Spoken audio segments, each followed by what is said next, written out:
Hello, dear Dharma friends. Looks like there's sound.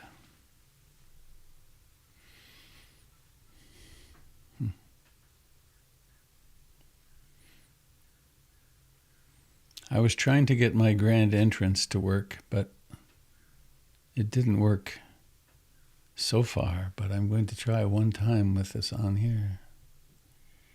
See if I can find it even now. Oh, there it is. All right.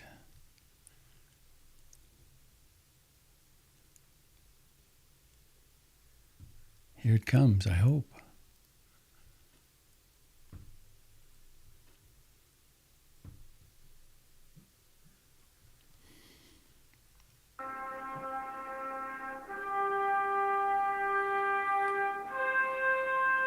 Oh, I wonder, is there sound?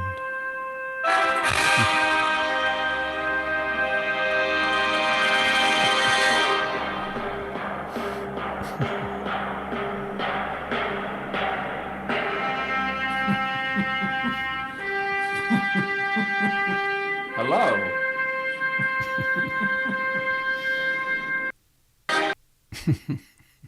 I knew Was there that was the sound? piece of music you'd choose. Oh, Perfect. I gotta plug this in. Duh. There. Jim, would you say something for me? Sherry has a comment. Sherry? Yes, I just knew the minute you said you were going to make a grand entrance, that would be the music you choose. Perfect. Well, that's my only grand entrance that I can think of. All right. I want to thank Robbie of Wirecast Technical Support, who spent an hour with me last Friday. And he told me that the fact that I had Wirecast and Zoom both getting a picture from the same camera was technically impossible. So we were having a miracle here. Thank you, Jamie. Recording. Recording in progress. Well, it's Sunday, the 27th of February, 2022. I am that which takes itself to be Robert Beatty. I'm sitting in my little broadcast house west of Portland a little bit. Just realized many of you don't know, it was 2 years ago I was broadcasting from a tent. And the idea emerged of they're doing a crowdsourcing thing. And the money was raised to create my little broadcast studio. And here it is, I can show you.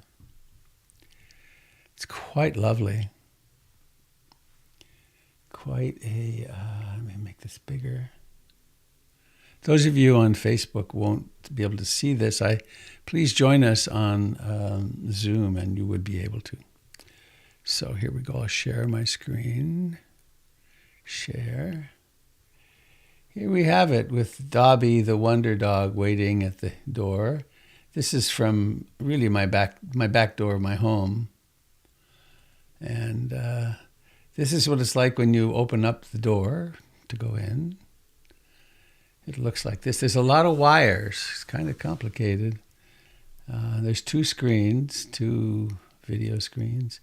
And this is from where I'm sitting, a little behind me. And I think that might be it. Oh, no, this is the Buddha Broadcasting Network sign made by Mish. Okay, so that's orienting to time and place.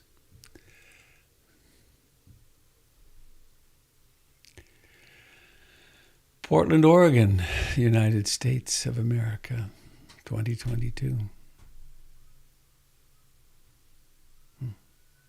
Thanks for coming.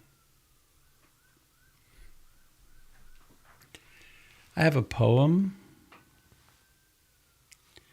It's in honor of Robert Bly, who passed away a few months ago, just a few months. A giant of a human being, poet.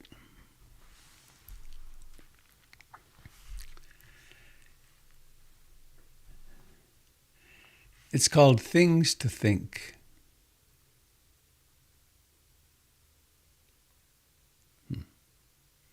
It is very sweet to see you here. Some of you that I know and have known for a long time, some of you who I don't think I've ever met before. One of you looks like a black and white cat.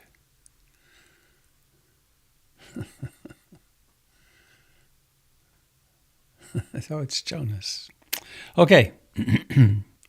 Think in ways you've never thought before. If the phone rings, think of it as carrying a message larger than anything you've ever heard, vaster than 100 lines of Yeats.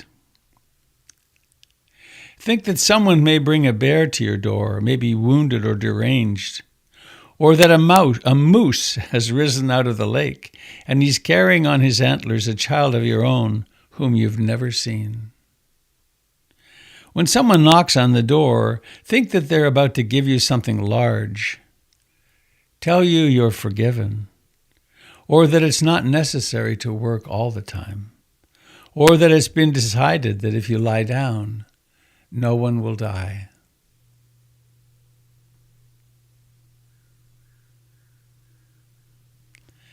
Think in ways you've never thought before. If the phone rings, think of it as carrying a message larger than anything you've ever heard, vaster than 100 lines of Yeats. Think that someone may bring a bear to your door, may be wounded and deranged, or that a moose has risen out of the lake and he's carrying on his antlers a child of your own whom you've never seen. When someone knocks on the door, think that they are about to give you something large, tell you you're forgiven, or that it's not necessary to work all the time, or that it's been decided that if you lie down, no one will die.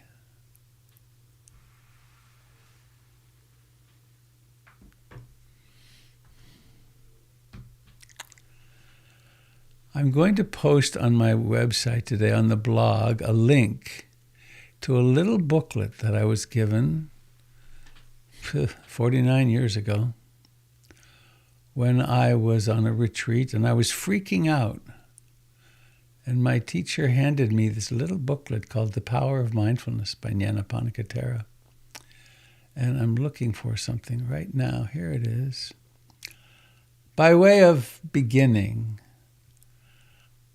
I'm going to read just a page and a half of this lovely little book, life-changing book. Is mindfulness actually a power in its own right, as claimed by the title of this essay? Needing to turn down the...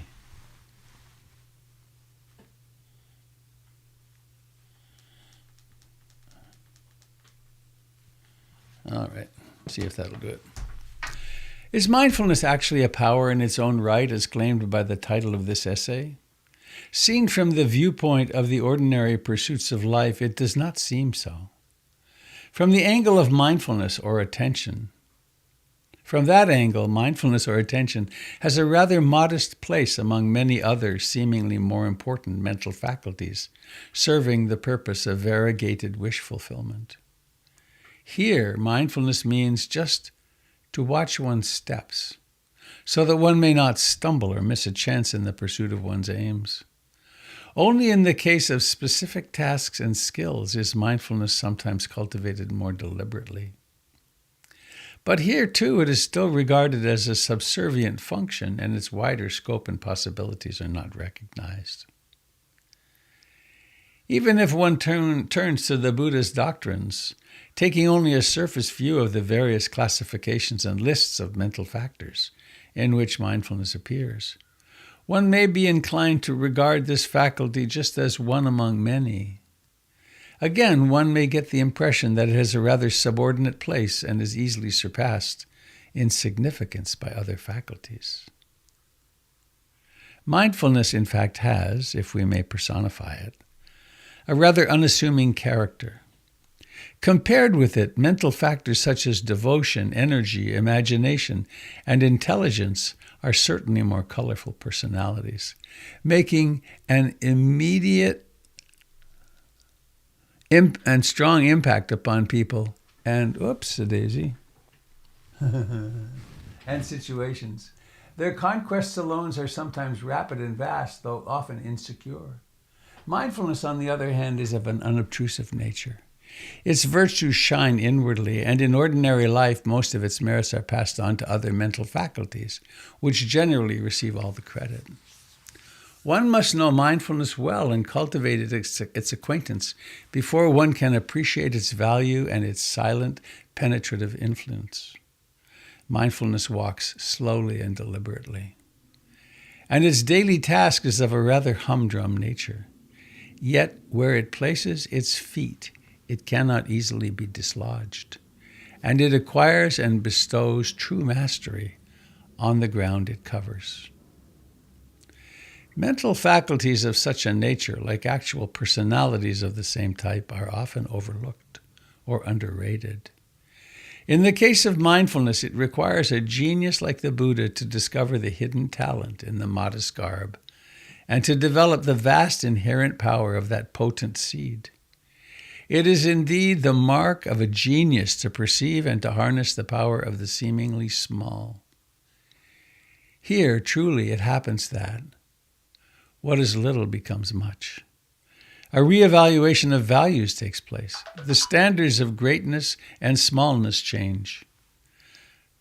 Through the mastermind of the Buddha, mindfulness is finally revealed as the point where the vast revolving mass of world suffering is levered out of its twofold anchorage in ignorance and craving. The Buddha spoke of the power of mindfulness in a very emphatic way. Mindfulness, I declare, is all helpful.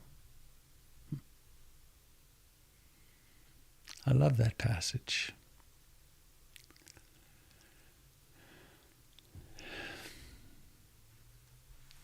Mindfulness.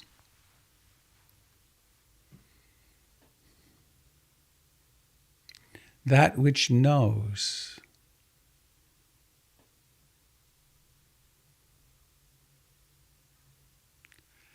So please, dear Dharma friends, colleagues on the journey of awakening,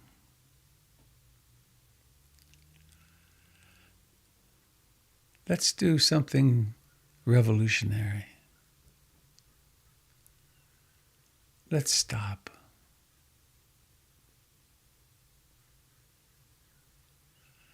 Let's find a way to sit comfortably upright.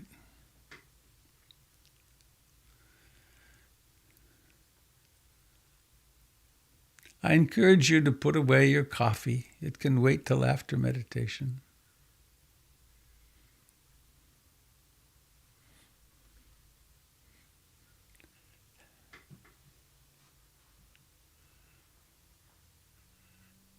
Taking up, having last sips of water to avoid dehydration during meditation.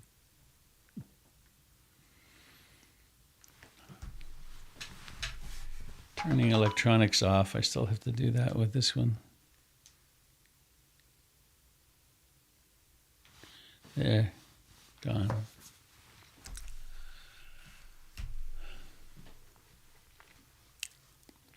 For thousands of years, people have done exactly what we're doing. We have gathered together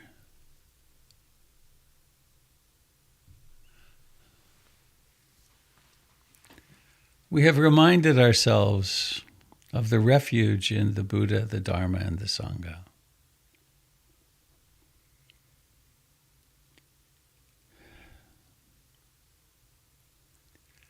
There's so many false refuges in the world. Peace,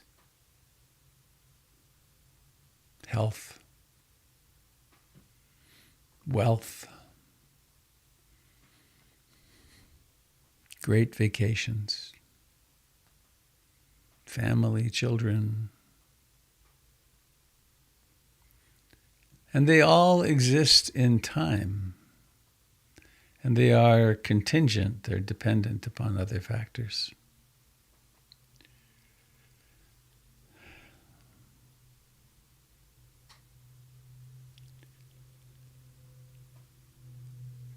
And there is this inner refuge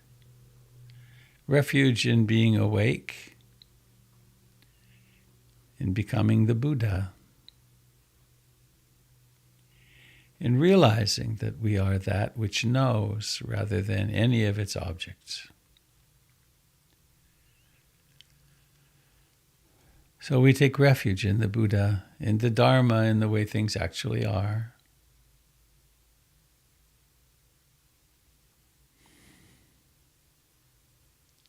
And in the Sangha, our little community of support.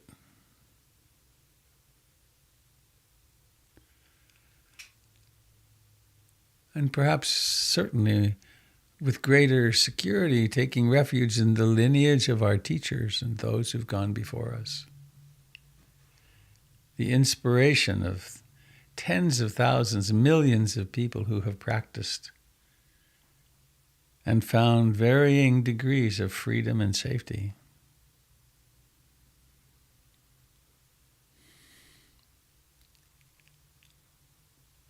And let's begin with an invocation. I aspire to love and accept myself exactly as I am in this moment. I aspire to love and accept myself, the experience of this moment, exactly as I am. And in this way, right away, our meditation becomes one of profound acceptance and ease. We don't have to hold muscles tight trying to make something happen. It's already happening.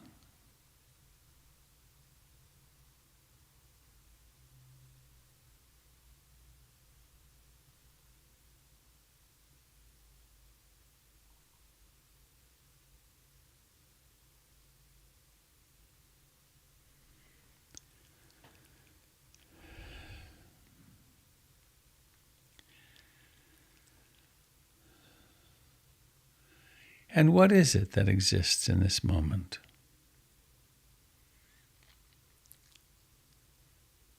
The slowest changing part of a human being is the body.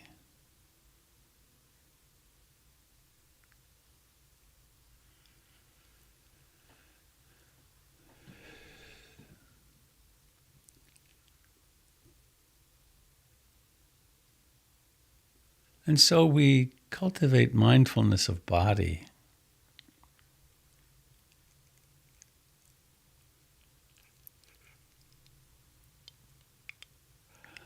The body as it makes contact with the chair,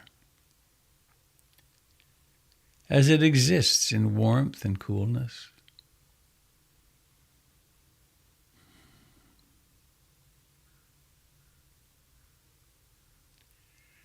As it breathes in and breathes out.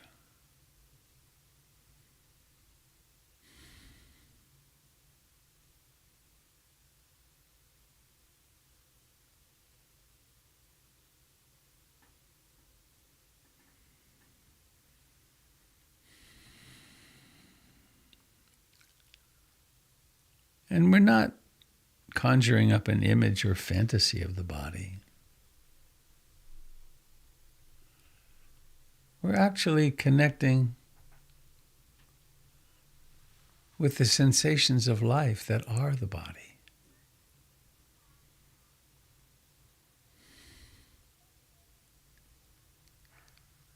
In so many places in the body, we can notice the life of contact, the energy of contact of the body. Clothing touching the body.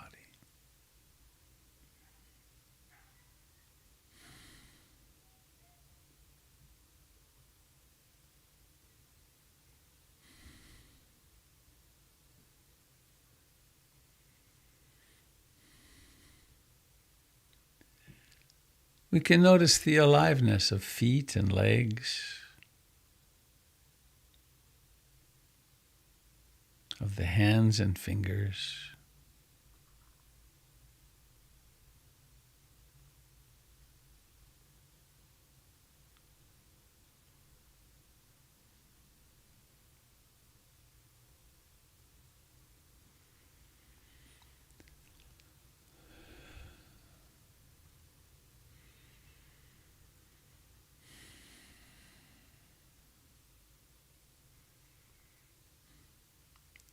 There's the life in the face. Not an image of the face, a fantasy, but the actual sensations of lips and cheeks and eyes, the forehead.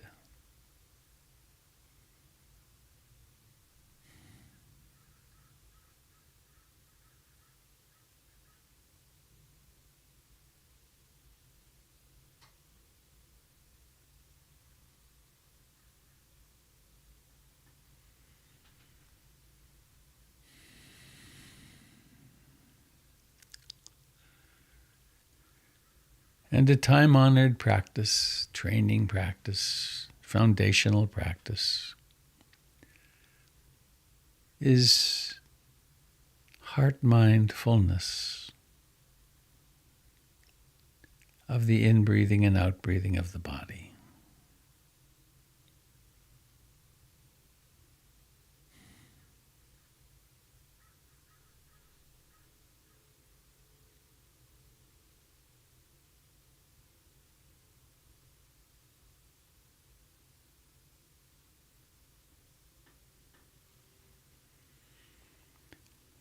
Each breath has a beginning.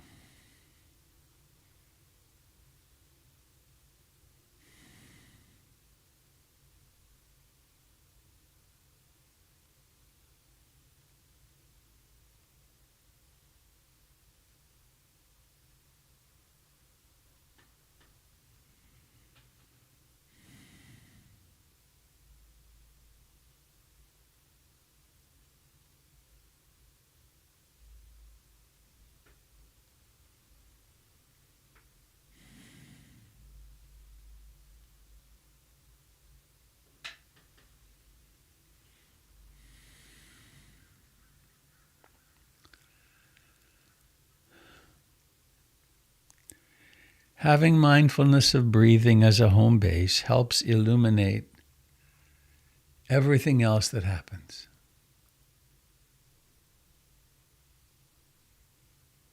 The mind wanders into thinking, planning, remembering, desiring, disliking, agitation, restlessness, sloth and torpor, doubt, emotions.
time and again, and again and again. Mindfulness awakens somehow in the midst of a wandering mind. Maybe an obsessive mind, maybe a mind that's trying to solve some problem.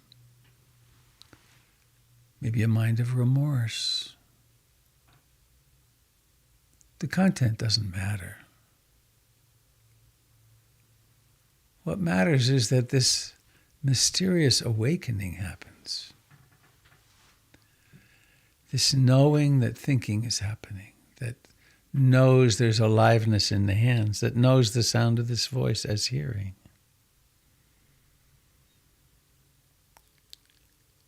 And we can come home to the sensations of breathing from the very moment a breath is born.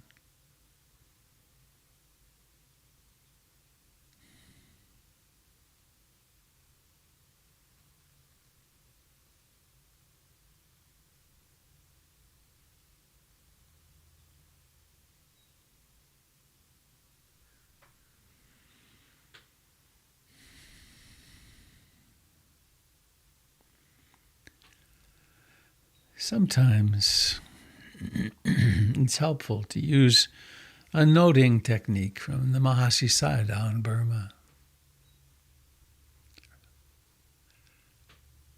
On the in-breath, the chest and abdomen rise, and so we can make a little note, rising, rising.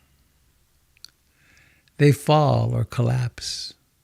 On the out-breath, falling, falling. Rising, rising, falling, falling. And we can notice the first moment of beginning of the breath with quite some precision sometimes.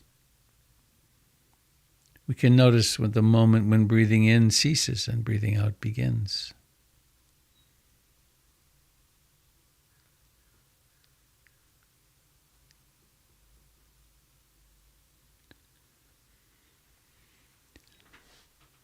When mindfulness awakens in a wandering mind, the note could be wandering, wandering, returning, returning. Or it could be, more precisely, wanting, wanting, or not wanting, not wanting, or restless agitation, worry, or sleepy dullness, sloth and torpor, or doubt. Doubt, despair, dispiritedness, hopelessness. But there's something to do, something to participate in. Rising, rising, falling, falling.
There is only now.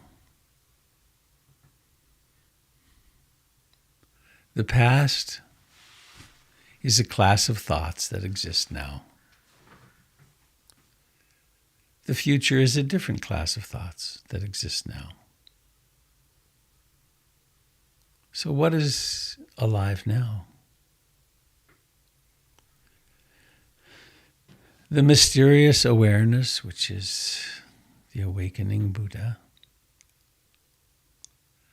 The objects of awareness, the perceptions that arise from them. Emotions.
And with it always being now,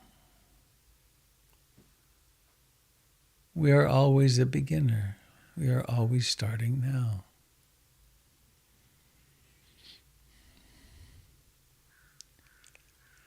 You might find that you've been lost in some trance state for minutes, maybe longer, sometimes days or weeks. But then the mystery happens and there's an awakening and realizing, oh, this is thinking, this is mood, this is obsession, this is addictive acting out. Self-recrimination and attack serves no purpose. It's more of the same. So instead, we realize that in this moment there is wakefulness. It's always right here.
Our practice brings us right into the middle of our lives.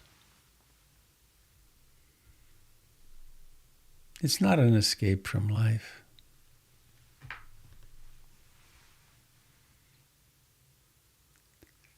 We land right in the middle of whatever mood is present, whatever challenge, whatever reactivity to world or family events we're having.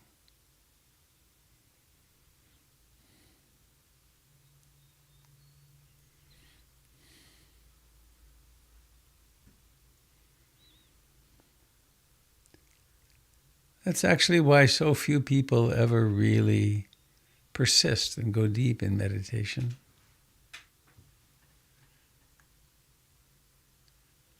It takes a profound willingness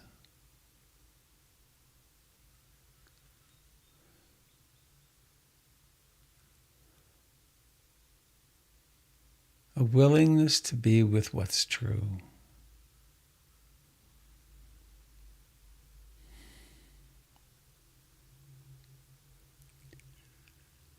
And so time and again, dear friends, we awaken in the midst of a wandering mind.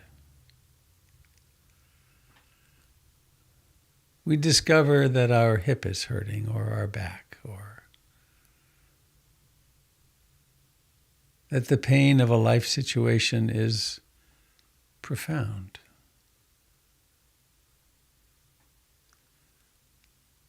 And so there's another aspirational prayer, sort of. Whenever and always that I discover myself hurting, confused, frightened, angry, depressed, lonely, whatever it is, I intend to hold myself in sweet compassion. I will hold myself in sweet compassion.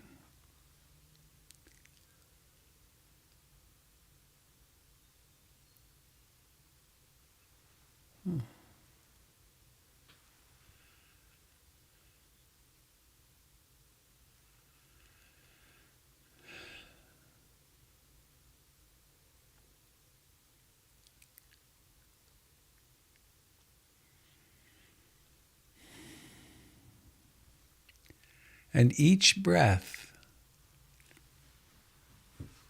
offers an open invitation. Be here now with this life.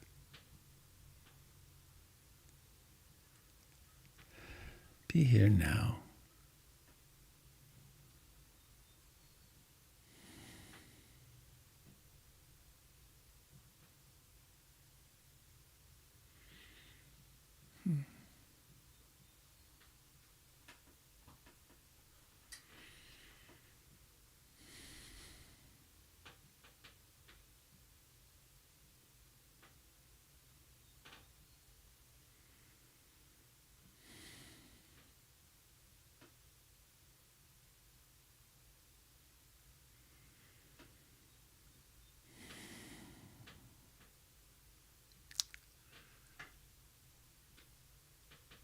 I'd like to call to the altar of our hearts Ruth Dennison.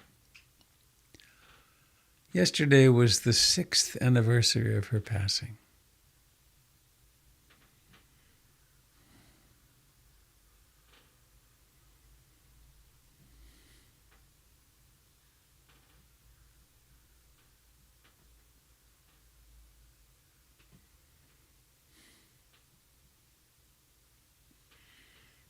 And I invite you to think, to bring to the altar of your heart your teachers and mentors.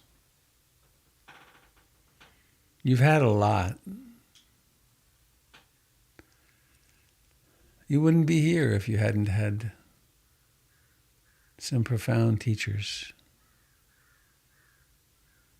People who have held you aloft and said, go this way. This is the way to peace. Love yourself. You have many more skills than you dream of, that you dreamt that you've had.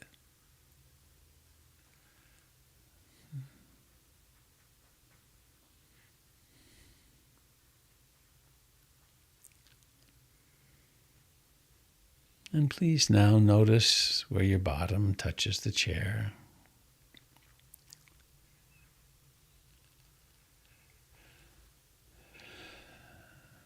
Notice the life in what you would think of as your hands, in your chest.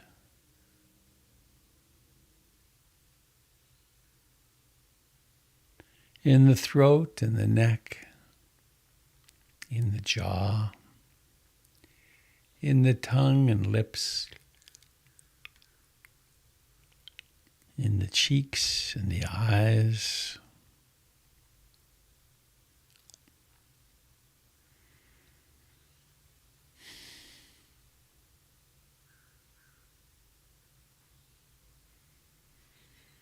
And notice the intention to let the eyes open and to do it with great mindfulness. It's just a matter of remembering. There's the intention to open the eyes, and then the effort to open the eyes, the activation of the capacity of opening eyes. Let the eyes open and be aware of seeing.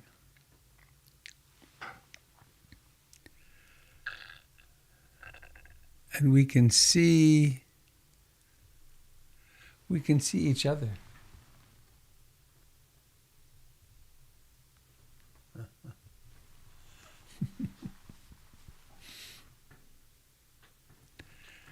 And let your eyes go from one little square to another.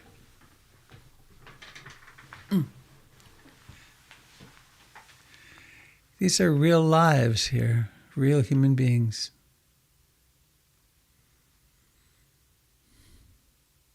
And we could conjure up a phrase like, may you be happy, or maybe simply, I see you. It's a practice that I like to use. I haven't done it in a couple of years. At the beginning of retreats, after we take the refuges and so on, I put on a beautiful piece of music. Jennifer bears on one of her chants, probably. May all beings be happy. And then I give the instructions, and then I start, and I help two people up. I walk to them, put out my hands, we give each other a quick bow. They then go on, each of them, to bring two people up, and we can be in a room with 60 or 70 people, and boom, everybody's up, and very briefly. And you've had a little bit of a moment of contact. And then we do this incredibly simple practice, which we can do in a sort of way here, though it's not as direct in a way. We put out a hand, our left hand up and our right hand down. Right hand up, left hand, that's right, I think. And then we meet another person. And we connect, and then I like to bring my eyes up, and then we see. And then we say simply, I see you. I see you.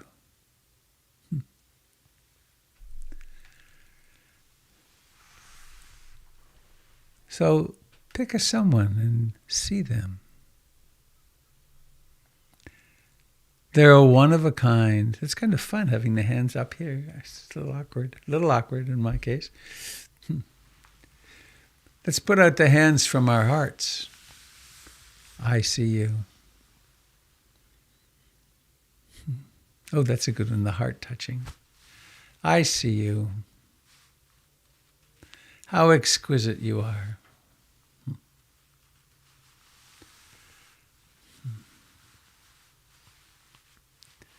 We really do need one another, don't we? It's not an optional thing. Refuge in the Sangha. I've got to duck down here I've got something open that I can't see where to touch it. Right there. Yes, it worked. I have my camera on a gooseneck down over, so it's in front of my screen. So it seems more I'm looking right at you when I am. I want to show you a few pictures. I think I can do this. This is with, okay, that's good. Now I do this. How do I do this? I do this. Click, click. That's good. And now I come here and click this and then this. This was PIMC on Friday. The carpet has been beautifully cleaned. Things are all coming back together. Kuan Yin is still in this little room here because she's too heavy for one person, or even needs two strong people to carry her. These are the new doors. These were not here before. This is where the wheelchair ramp comes in. This is the new railing on the front porch. These metal holders here shockingly cost over $6,000 to create in order to come to code. But look at the outcome. The front porch is really gorgeous. It's very welcoming. There's the ramps in the backyard. The wheelchair ramp goes in here into the living room and then up here into the Dharma hall. The kitchen. We finally repaired the hole in the kitchen floor and put in some nice marmoleum. It's beautiful. The Dharma hall again. This is the narthex where the front door is off to the left here. You come in and this is where one will sit and take care of the shoe issue. Here's the living room. There are 5 foot in diameter tables coming. The tables will match the lights, these brand new beautiful LED lights. Oops, come on now, go the other way.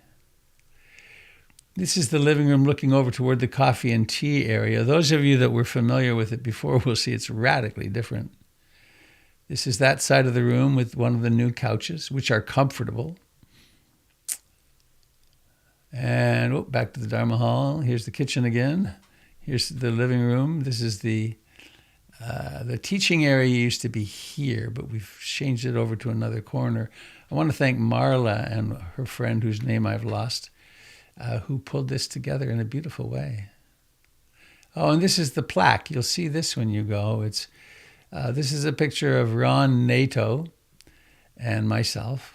And this is Ann Nato Campbell and Ron again.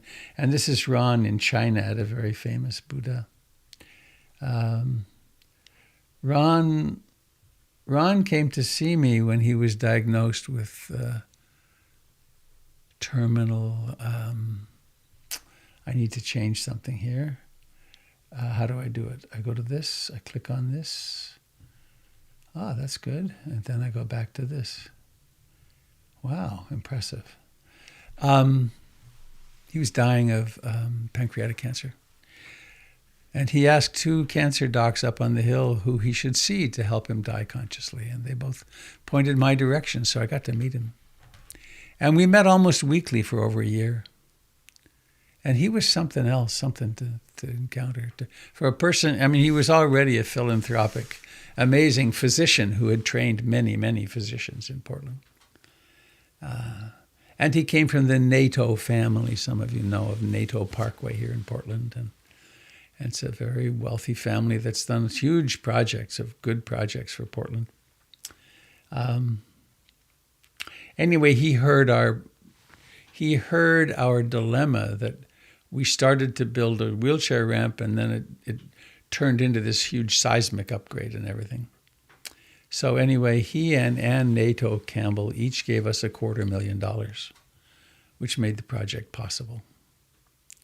And so we have this plaque. We're going to have an unveiling ceremony for Ron's widow, Elizabeth, and Anne, and a few other people. So it's a gift to us from the NATOs.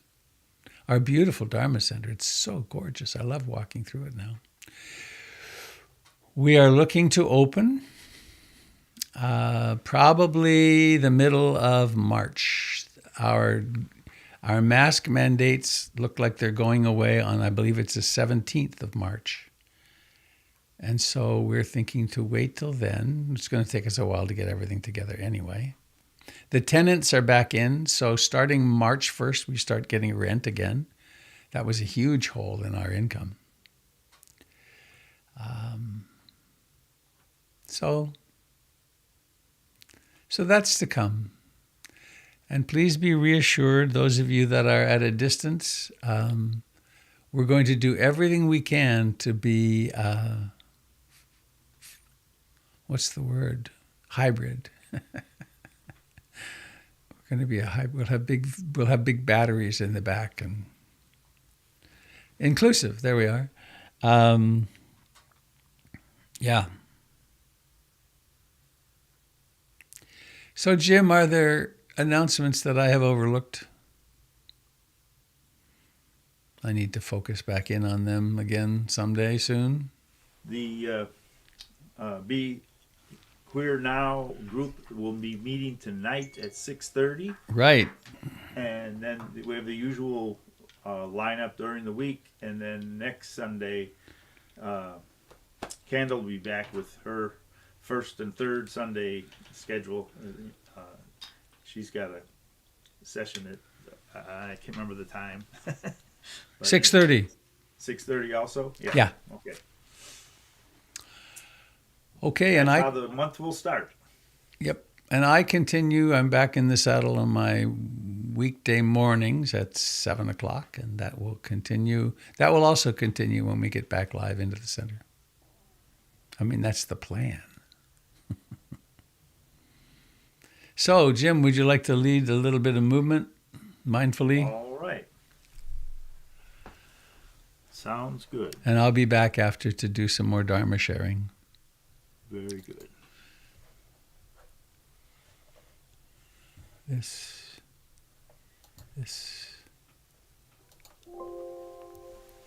So, if you want to join me, find a place to stand where you can extend your wingspan.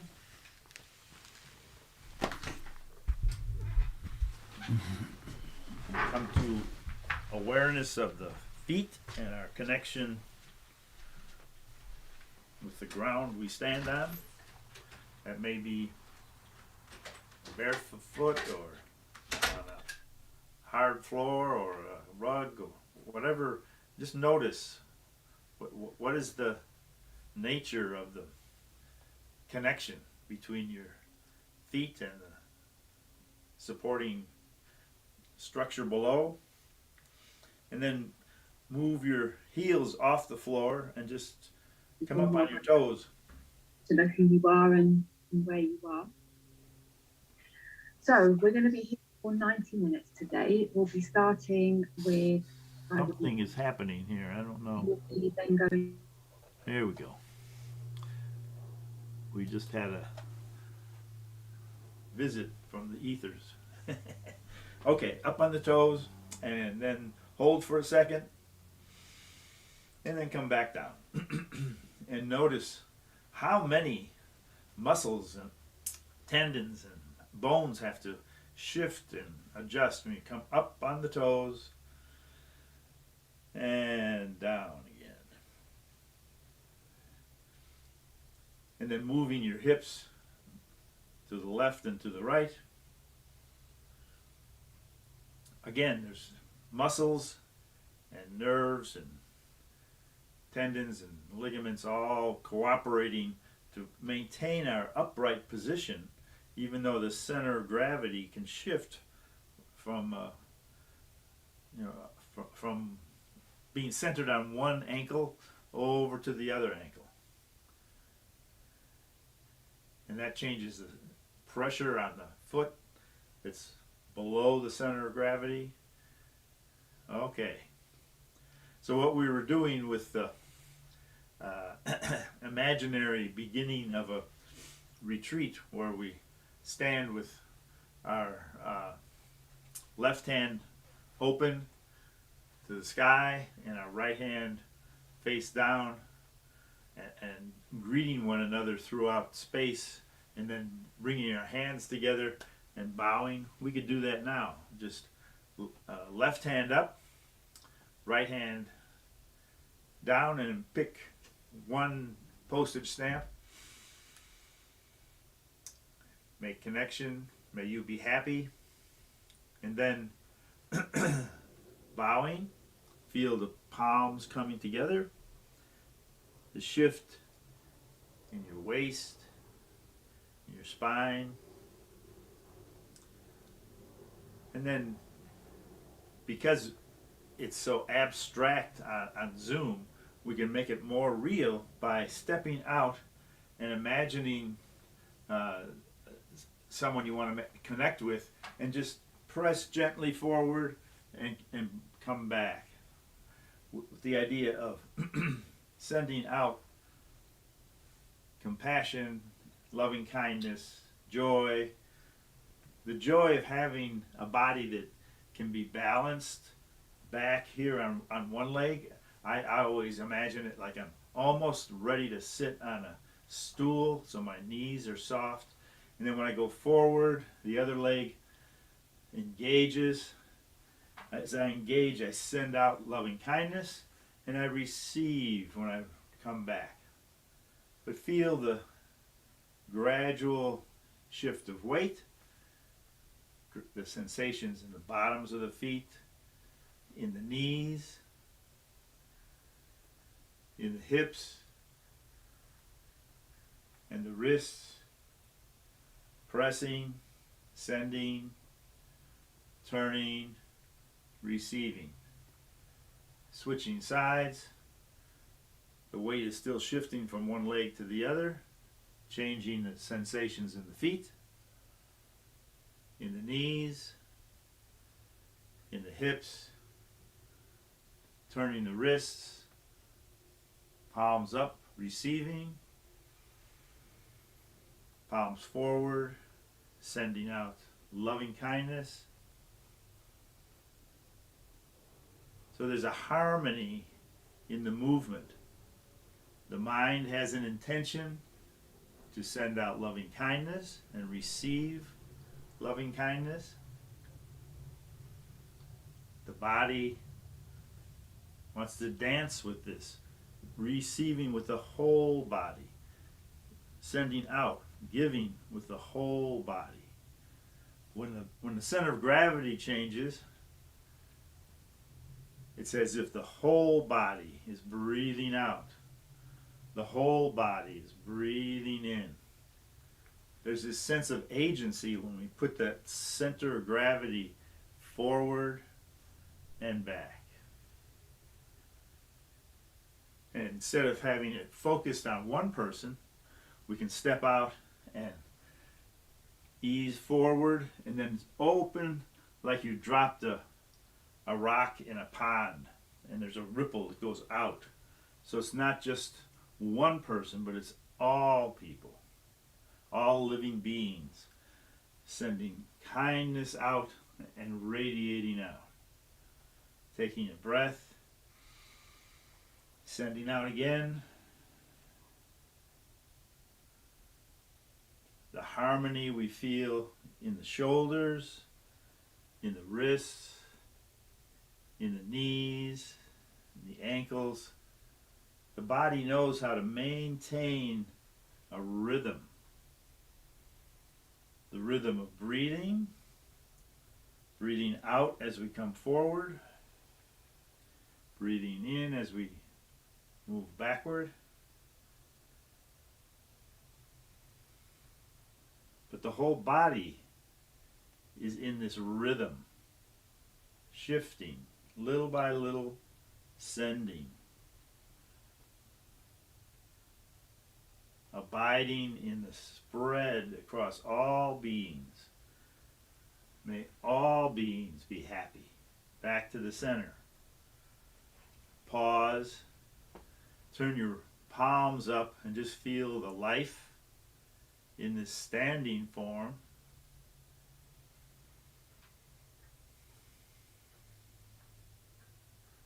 And then turning to the other corner, pressing forward, opening out, radiating loving kindness out to all beings. Breathing in, releasing, sending out, abiding in this radiance outward. As the arms move, we send.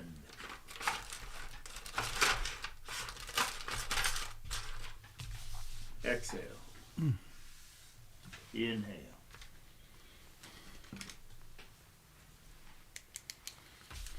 And then coming back to the center, let the hands hold one another,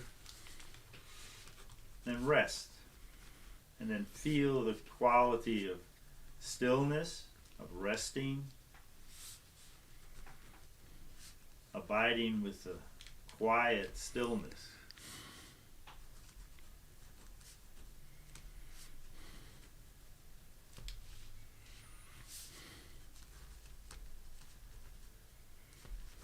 And bringing the hands together in gratitude, bowing to one another. Thank you for practicing with me. Thank you for practicing with us. And we'll see you online. Thank you, thank you.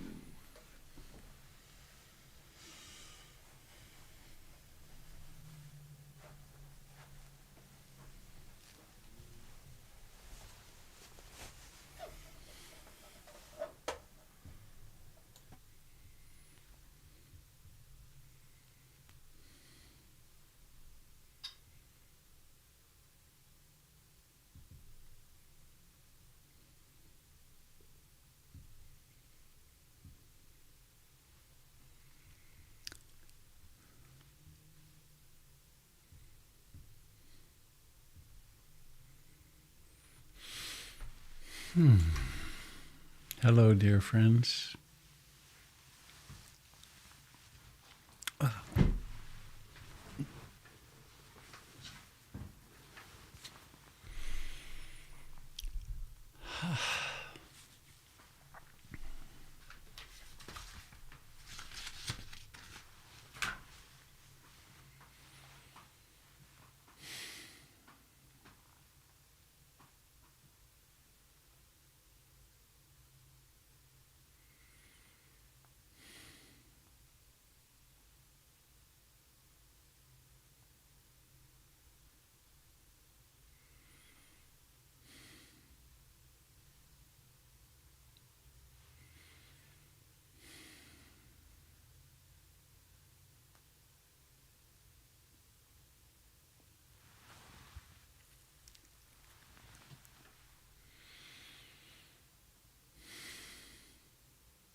Here we are.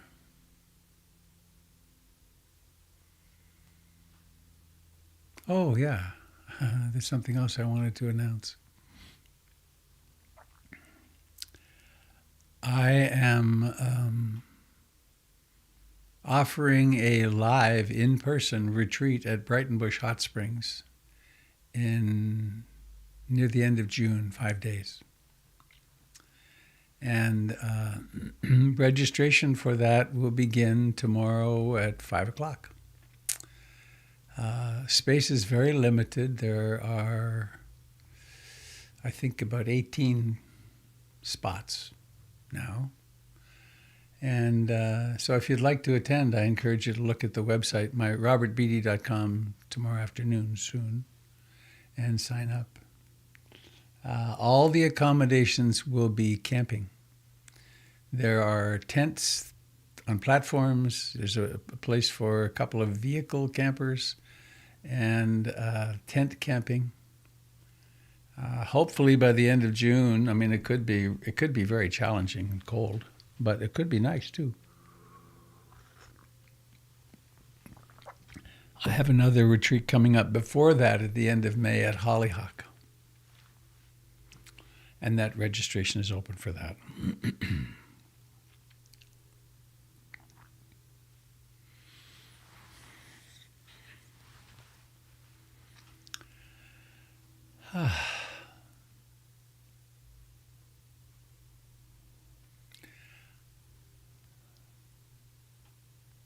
I'm running on about 70% functionality here this morning. I've been having a kind of intense GI thing since yesterday. I had some of this in Costa Rica, and maybe it's a hangover, I don't know. Hang on. But it makes life is so interesting when one is sick, isn't it? I mean, this isn't life-threatening, but to feel energy being low and always provokes my compassion.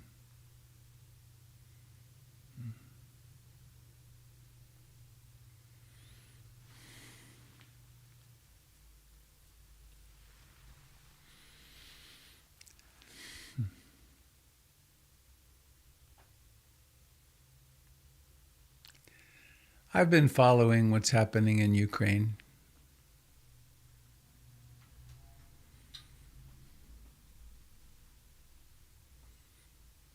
Sad.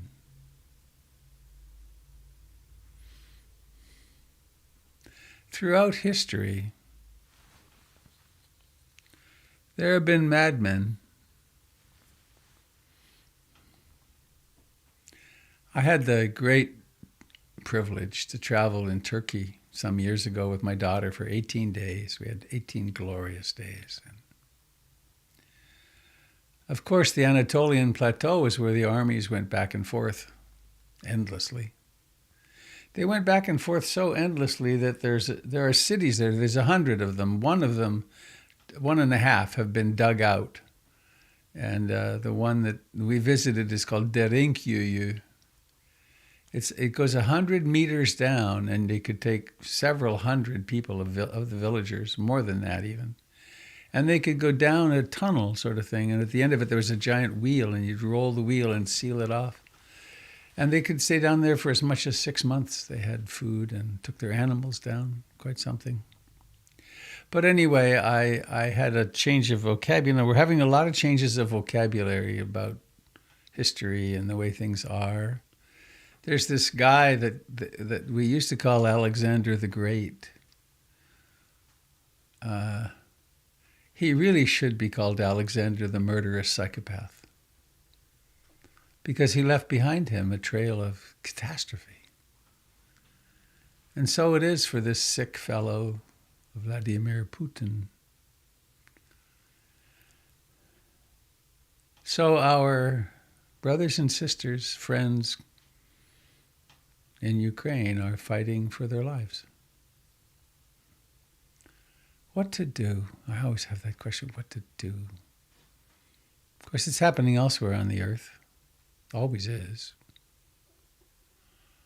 And how to maintain balance in the middle of it. I have to be a little careful because I can get overly preoccupied. And that's true with any obsession, isn't it? We can get overly preoccupied about things that we have no control over.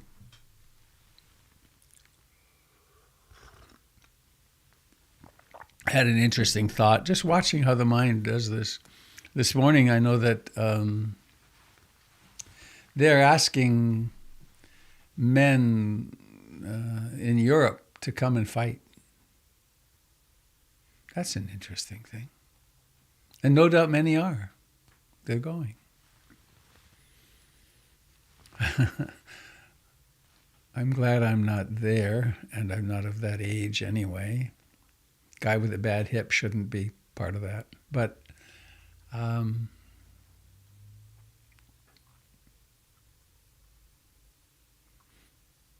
So anyway, I wanted to mention that because I know it's probably on some of your minds. And what can we do?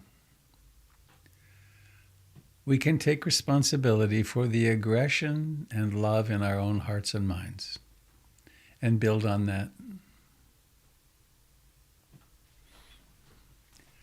And there's that beautiful song. If I'd thought to play it, I would have queued it up. The Avett Brothers, when my body won't hold me anymore. Body won't hold me anymore. I'm forgetting the words. Anyway, it ends with the refrain is, I have no enemies. I have no enemies. I have no enemies. And so we can cultivate in our own hearts having no enemies.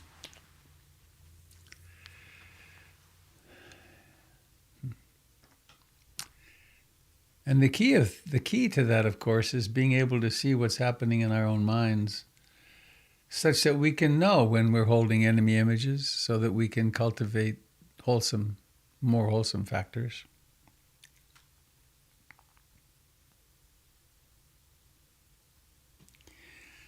And I think I want to have some significant time for discussion today, but I want to maybe just come back to the power of mindfulness with Dave, which Dave Mayer put in the chat. So you can access it there online. It's easier than going the way I would have done it. Nyanaponika Thera wrote that book. Little book.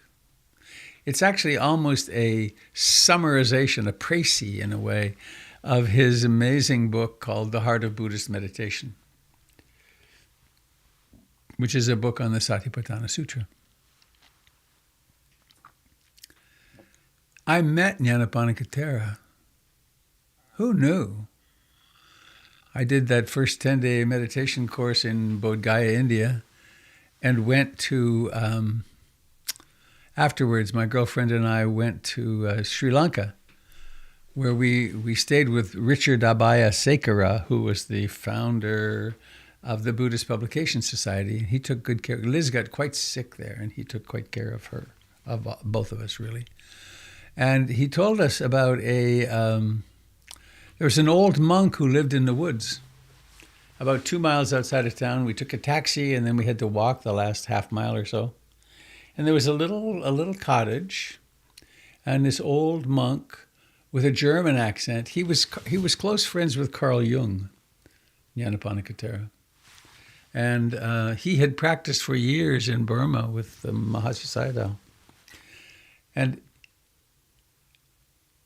we told him we'd done this meditation course, and he asked me what it was all about.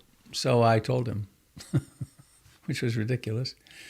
What I should have done and would do if I were smarter now, I'd sit down and say, please talk to me about the Dharma.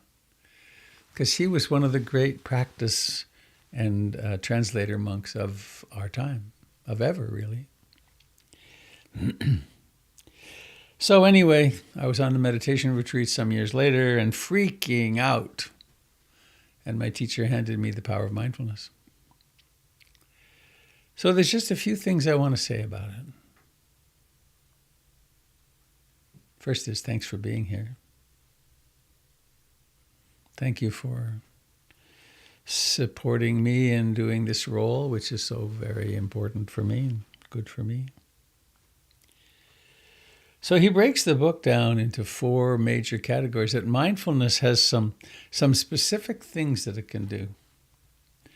There's tidying and naming what's happening in the mind. And it's a remarkable process in that it's completely non-coercive. It's completely non-violent. It's not, in a certain way, even effortful. It has the impact of stopping and slowing the mind. And it provides a directness of vision.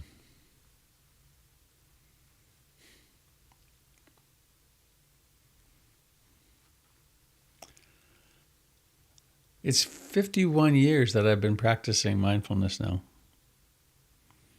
And I recently had the opportunity to have that great retreat/vacation in Costa Rica where I spent a lot of time practicing. And as is my experience, there's a certain silliness which is, oh, I get it. That's what meditation is.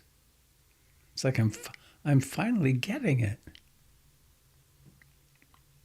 That's what mindfulness is. It's being awake. Right. So, please take a moment to reflect upon what you understand mindfulness to be.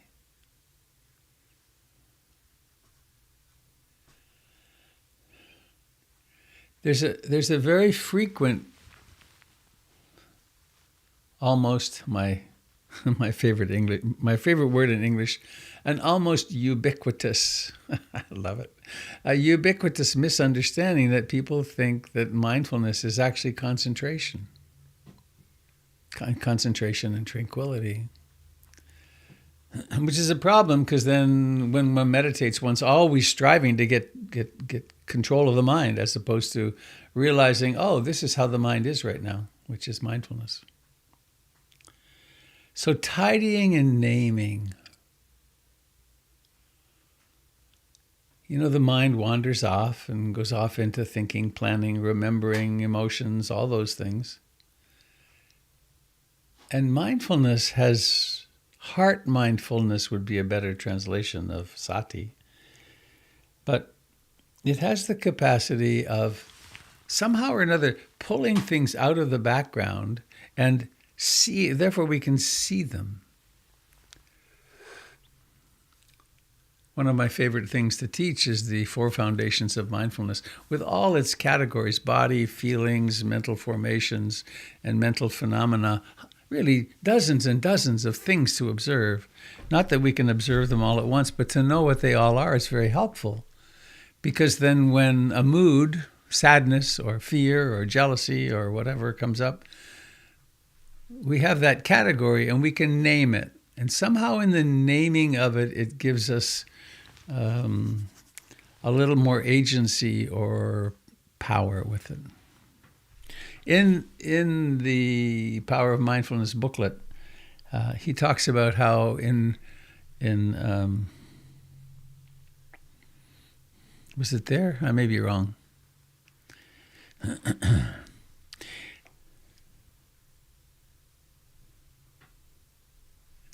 There are certain places in the world in earlier culture where you never spoke your real name. Your real name was always private. And that's because knowing your name gave people power over you. So it's useful to think of that mindfulness can help us notice, oh, this is a mood. This is a thought of the past. This is a thought of the future. This experience of anxiety is happening here in my body. This experience of joy is happening here in the body. And that's all possible because of mindfulness, because of this mysterious awareness. I want to say this. It's really useful to know the difference between concentration and mindfulness. Concentration is the mind's capacity to focus on one thing and stay there. Whenever I speak of this, I used to think about the Hubble telescope. Now I will become more modern and talk about the James Webb telescope, which is parked 1,300,000 miles out from the Earth, orbiting the Earth. No, that's not, well, anyway, and it uses the moon constantly to shade itself from the brilliance of the sun. A brilliant idea. There's a particular spot in the orbit where you can do that, or where they can do that. And this thing is, I forget how many more times more powerful than the Hubble it is, but it's this giant thing out there now. And it can focus on one little spot in space with no vibration and it can concentrate energy. It can focus. It is concentration personified. And we can develop something like that in our own living process by choosing a primary object, breathing in, breathing out, at the chest, abdomen, or perhaps at the nostrils, or by using a mantra, some phrase that we repeat, or by using beads. There's any number of ways we can develop high concentration. And that's a crucial skill, right? It's like having a course. This is the course I intend to go on. I intend to stay focused here. And then there's this other miraculous, bizarre thing, which is that which knows what's happening. That's mindfulness.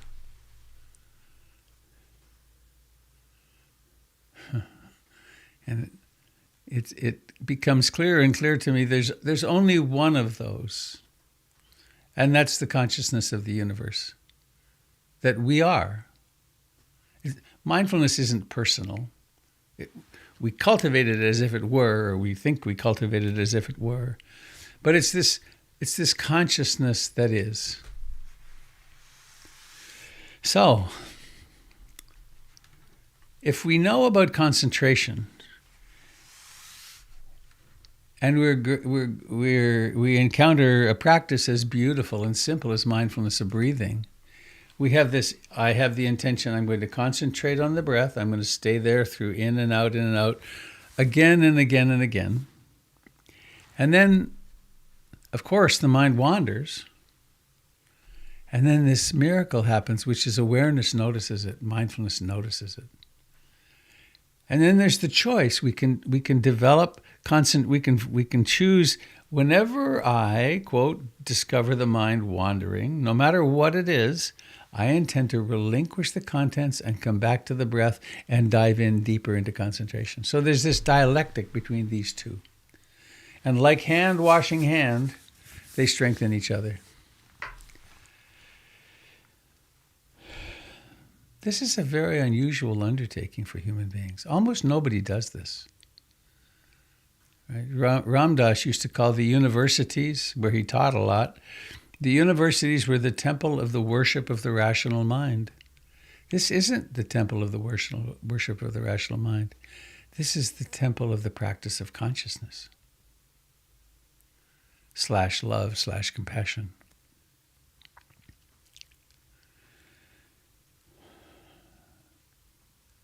So,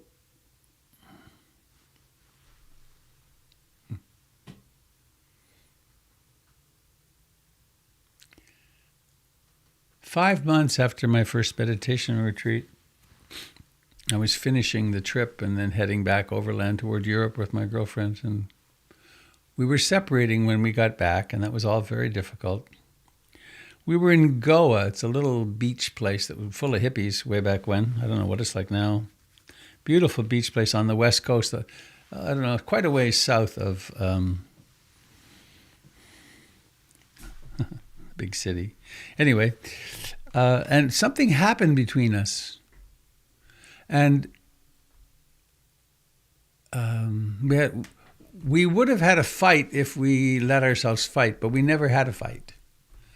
Instead, I got depressed and she got depressed and things got really weird. But something happened and I was feeling so awful that I left. It was in nighttime and I went out and I walked it was a hillside, in the streets of Goa for hours, all through the night. And I had no idea what was going on, but I knew I felt awful. And I knew I was doing walking meditation, being aware of my feet, step, step, step. And then it gradually diminished toward morning. And mindfulness had illuminated this process that it dawned on me. I was angry. my structure didn't allow me to be angry. I was a good person. I wouldn't. But I was so, I had then, and for some years afterwards, I still had very severe migraines until a huge amount of anger bubbled out of me and recognition of some stuff from my childhood that I had been denying completely. But mindfulness allowed this inchoate mass of suffering to begin to take on a structure, a form. And it was the beginning of my trying to take responsibility for the anger, the rage that was in me. Mindfulness is non-coercive. We're not forcing anything. So I like to give very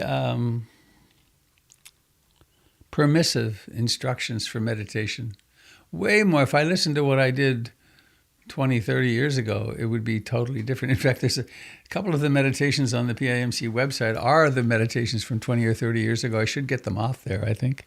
But anyway, what I tend to say is, your breath is your home base. You can do wonderful things by being home to the breath. So when you can, be present with the sensations of breathing. And when you can't, when you wake up, be very attentive to the fact that if there's any self-criticism, it's like, oh, I should be doing better. Notice that with love, and then ever so gently come back to the breath. That mindfulness, waking up is a natural process. It's not something we can even make happen. We create the conditions and it happens. The more mindful we become, the more awake we become,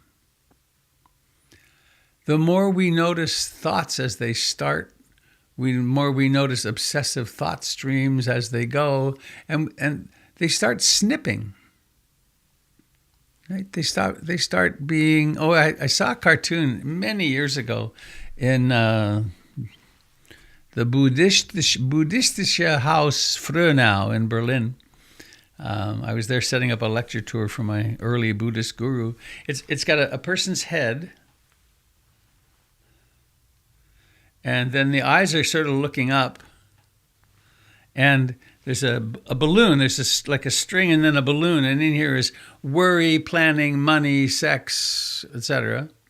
And then some scissors. And the scissors have the word vipassana underneath them, the practice of vipassana. And that stuck with me. That's 40 years ago. But the notion is that we snip these neurotic patterns. We snip these trying to figure it out, this desperate need to make sense of things. And we just keep snipping and snipping and snipping and snipping. And so actually the mind starts slowing down. We also, if we're mindful enough over time, we do a lot of healing of the various traumas that have come to us in our lifetime. That they come to the surface and then they're healed and then we can go on without so much tension. And this results in a stopping and slowing down and then stopping of the whole thinking process. And when things slow down, they can be noticed better. They can be seen very clearly. Oh, this thought leads to this thought leads to this thought.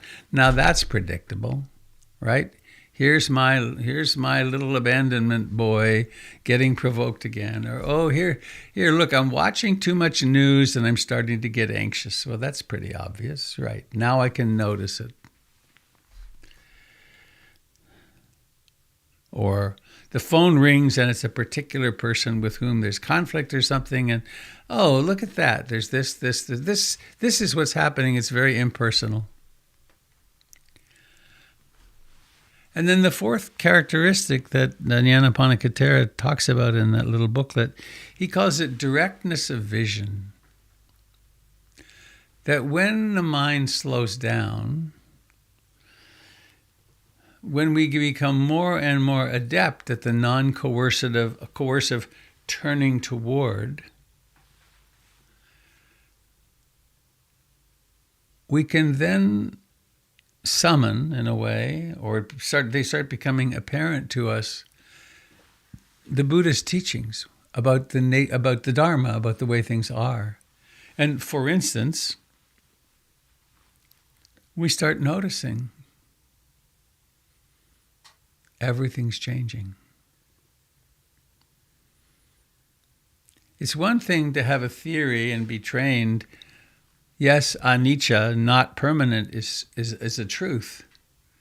It's quite another to be sitting quietly and to notice your own thoughts, how they come up and they disappear constantly. Here's my opinion about that, and then that disappears. It's one thing to note the central teaching of the Buddha, that dukkha, unsatisfactoriness, is ubiquitous, is with us always. It's quite another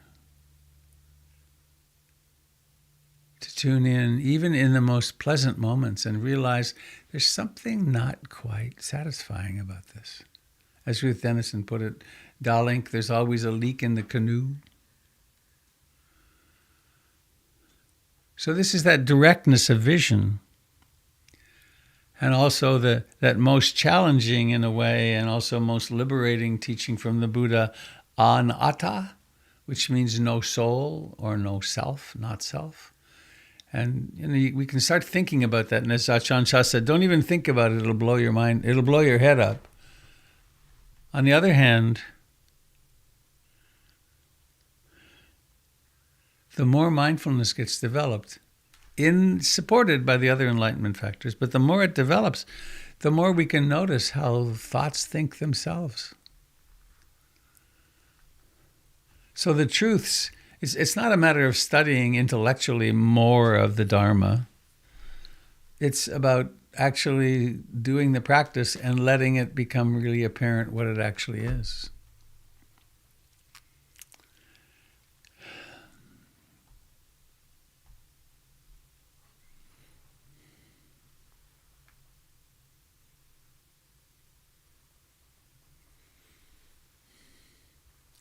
So I think I want to stop there, have a few minutes for questions, comments,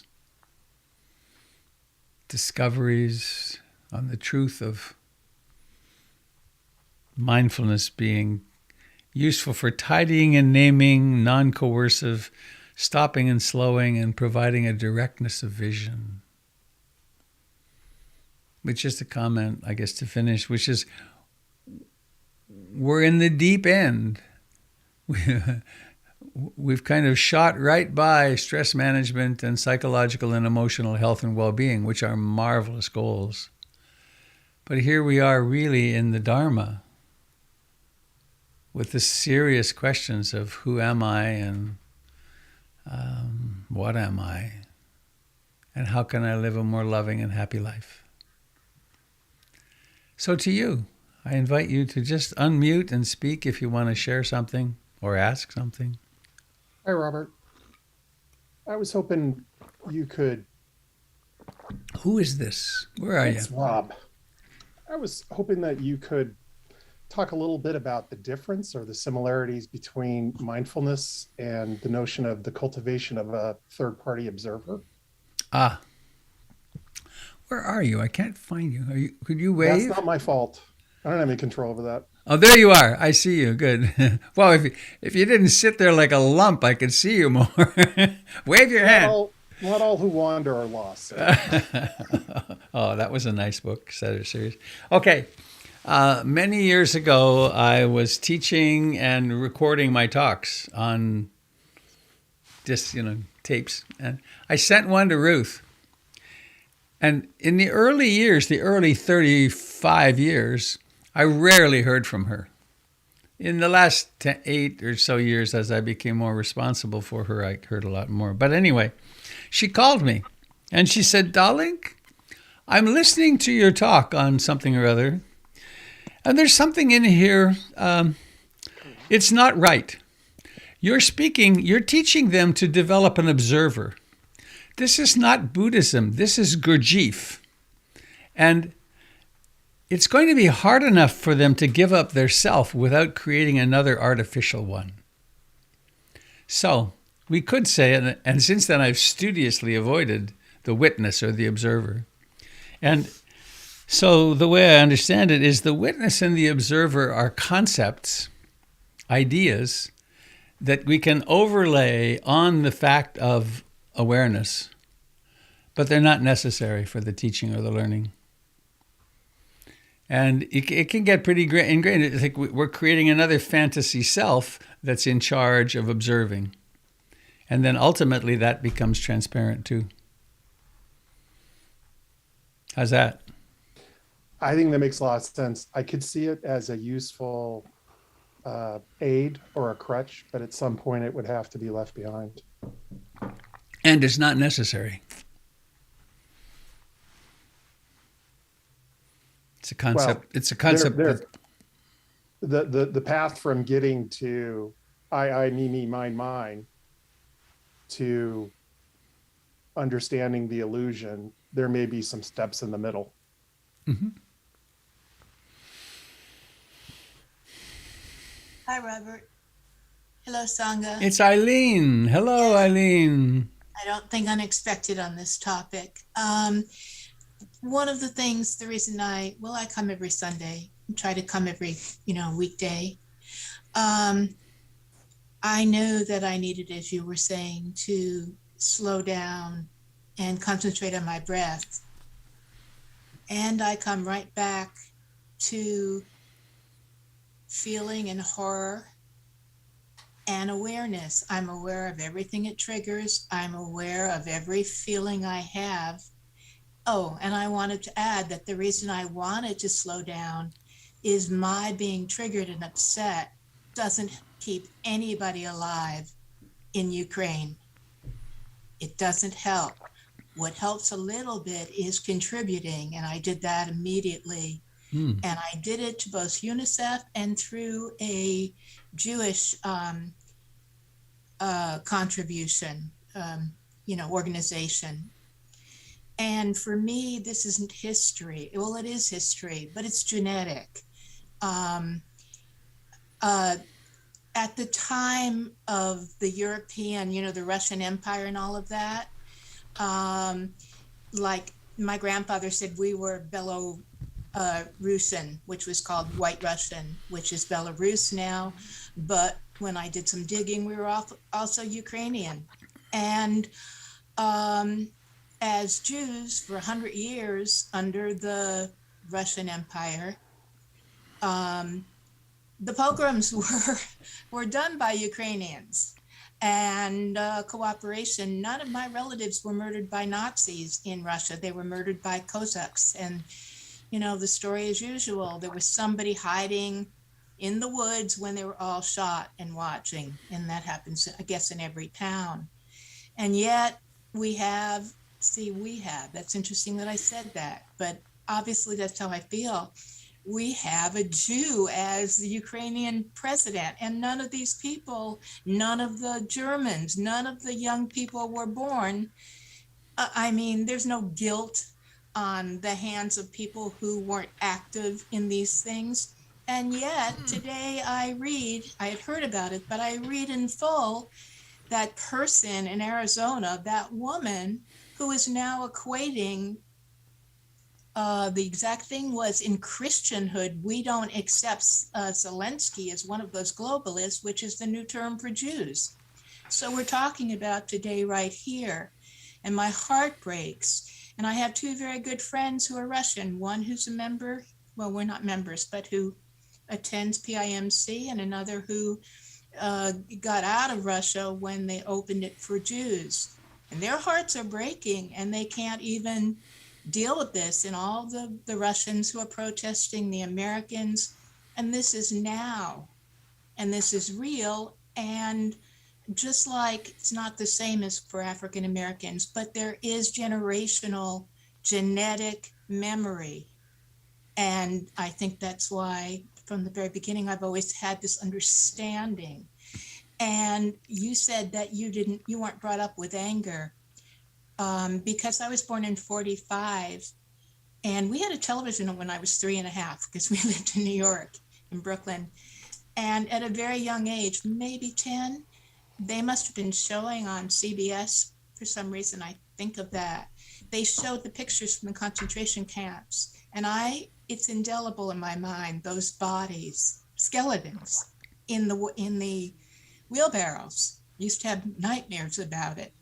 So it's all present. And what I'm asking you, because you talk about the compassion and the hurt, and I understand that when I meditate and open to this, I really see the parts that are what's triggering me personally, but I see the brutality. And before I knew a lot of this stuff, back in 68, some of you weren't born, I remember when they went into Czechoslovakia and we were deep in Vietnam and we didn't do a damn thing. Maybe if there had been CNN then. So I'm bringing all of this up because I understand everything you're saying, but it doesn't feel helpful in what I'm saying right now and feeling. And maybe because you're so good at sometimes of saying just the right thing that can open my mind, that's really open to being open, and being present and being aware. I would really appreciate it, or anybody else in Sangha. Thank you.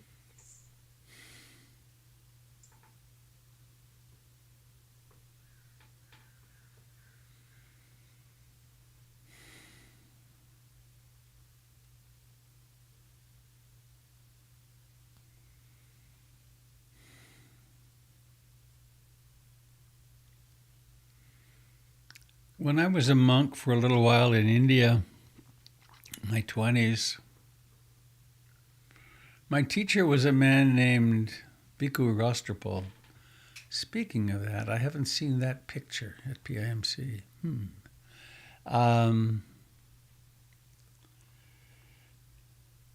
He was a lovely man, powerful. And he said to me a lot of times, sometimes I didn't like it, Robert, when I meditate, I don't think of you. I don't think of anyone. And I've come to understand him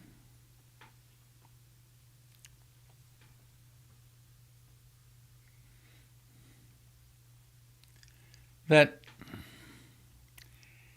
there is a tuning to the world in which we have our history and our ethnic backgrounds and our traumas.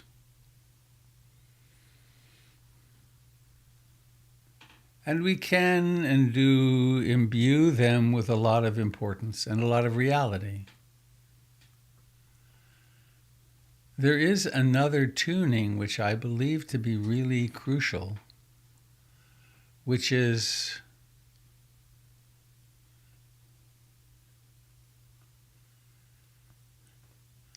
all these thoughts and memories and history and so on exist as thoughts in the present moment and have no inherent reality. They are mind stuff. And it's about the mind stuff that we hold resentments against people in our childhood and people of other nationalities and that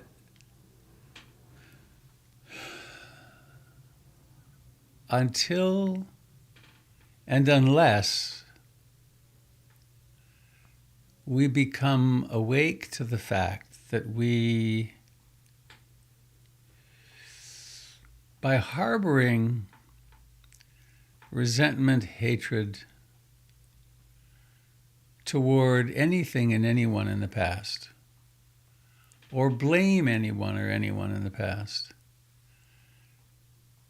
we're always identified with this separate self.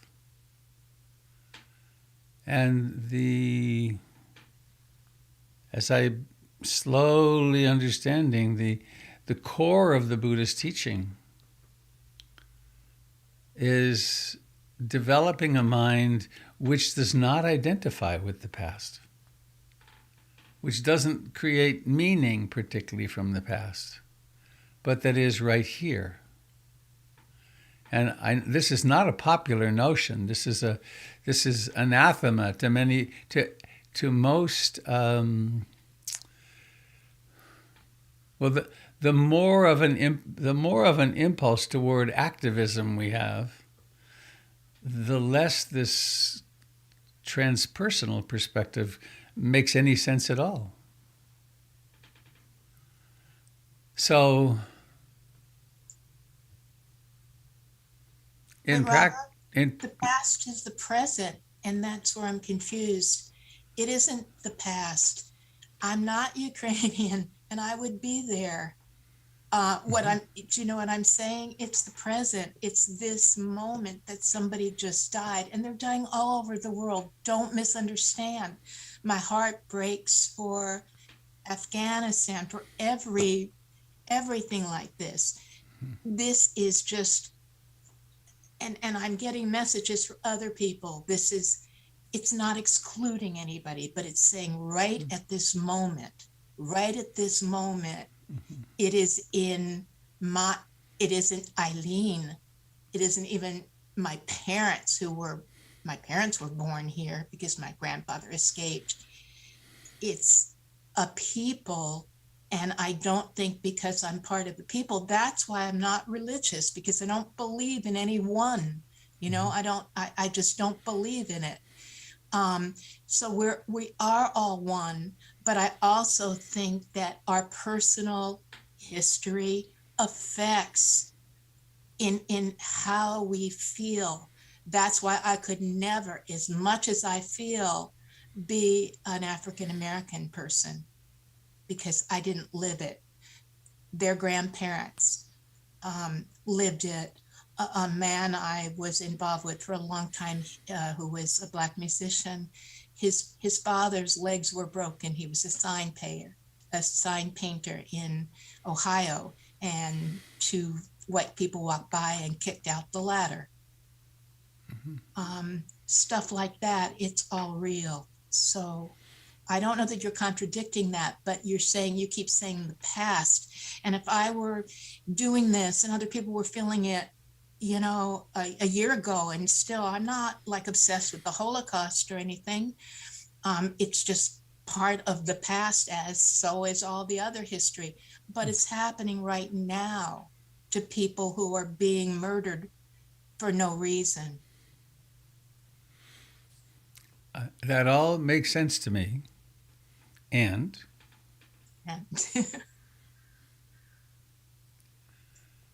I can make this very personal to me, which then is not telling anyone else what to do. But while I am staying somewhat informed about what's happening in Ukraine or what we're getting from the media,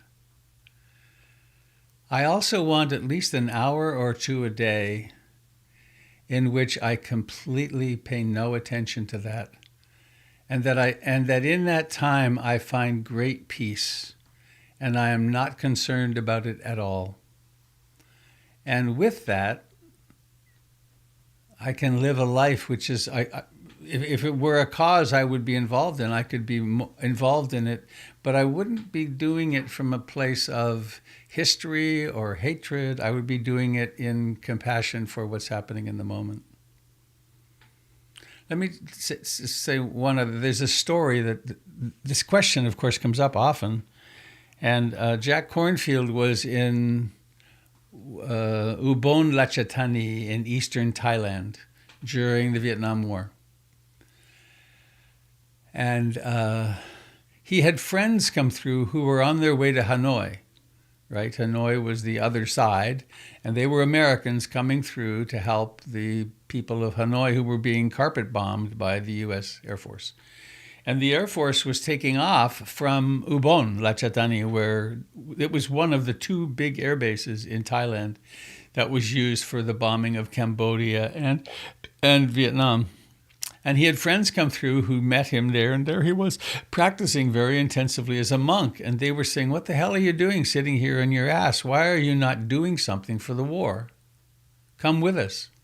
And they got him. He got a little hooked. It's like, oh, maybe I should. And he went to see Ajahn Chah, who said, "There must be some islands of sanity. And so you stay here and do your practice, and someday you'll have something to do and say." And Jack then came back some years later and has transformed the lives of thousands, tens of thousands of people, because he went inward at a time when his friends were telling him to go outward. So each of us has a calling of what to do in the face of such things. And it's an awkward thing, though. I agree. But Robert, the one last thing quickly. I do leave it, and I'm actually deeply involved in writing a novel, so I completely leave it. And I'm hearing you say it's like an either or, and it isn't. I come back to it. I don't stay in it. I take great joy in a baby watch and a newborn baby in my family. They're not exclusive. They don't feel exclusive anyway. Well, perhaps I was misunderstanding that you were troubled by the amount of energy that it was taking, or maybe I was projecting that. Oh, I lost you. You're muted. The intensity that I'm troubled by, because I realize when it does trigger emotional stuff that has to do just with my personal it triggers. Right. And I get so upset. That's not helpful to me or to anybody. So that's where I take responsibility, that it doesn't help. It doesn't help in any way anybody. It certainly doesn't help me. So, but I can leave it, but I come back. Thank you for this. Morning to you, Robert. I've got a question. Hi, Jamie. Hi there. Regarding all of this, you said earlier, I'm getting overly occupied by this. And one thing I'm working on in my meditation is learning to trust myself and love the snipping. And so I'm just, my question is like, how do I know when I'm snipping and when I'm running from it? With the stuff, like it's really easy to be overly occupied by this stuff because it feels like something that is very worth being overly occupied about. And I think maybe I don't know yet when to trust. Like, you need to face this and sit with how uncomfortable this is and the suffering that's going on in the world, and when to say, there's nothing I can do about it, And what I keep coming back to is like, what can I do about this within myself? How can I impact how I might be contributing to this in the world? So that's my question. How do you know when you're an appropriate amount of upset about something that's super upsetting and when you're just running from it? Thank you. I think that's the art, isn't it? The art of meditation, and we discover, we experiment, we become... Oh, I just thought of another story. You remember the Falklands War? Any of you remember the Falklands? There's these islands off Argentina that are called the Malvinas to the Argentinians, and they're the Falklands to the Brits. And the Argentinians decided they would take them back finally after hundreds of years, and the British decided they weren't going to let this happen. And so I got very involved, and the British Navy was steaming down to the Atlantic, and they actually did go down and kill a lot of people. And they got them back. They still belong to Britain. But it took about 2 weeks or 3 weeks for the Navy to get ready and head south. And the war hadn't happened yet. The slaughter hadn't happened yet. And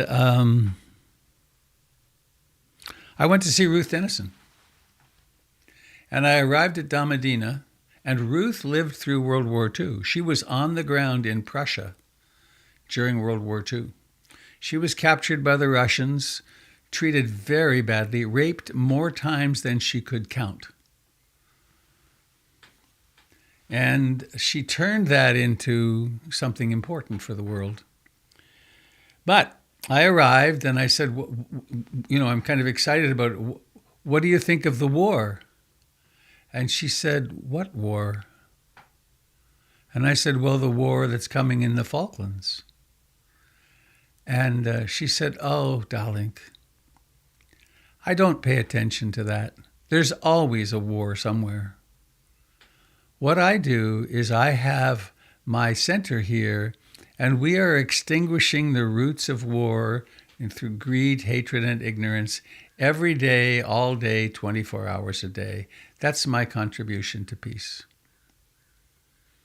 Now that was another interesting perspective, right? And we talked more, and she said, how is it helping you, Robert, to be upset about this? What this thing that's happening on the other side of the planet, and you discover that there isn't any peace in your mind, and you're less useful to other people. How is it helping you? How is it helping the world? So it's obviously, I don't have the answer. I don't even necessarily have the answer for myself. I do know the way I lean, which is to be sure to keep myself in balance as best I can.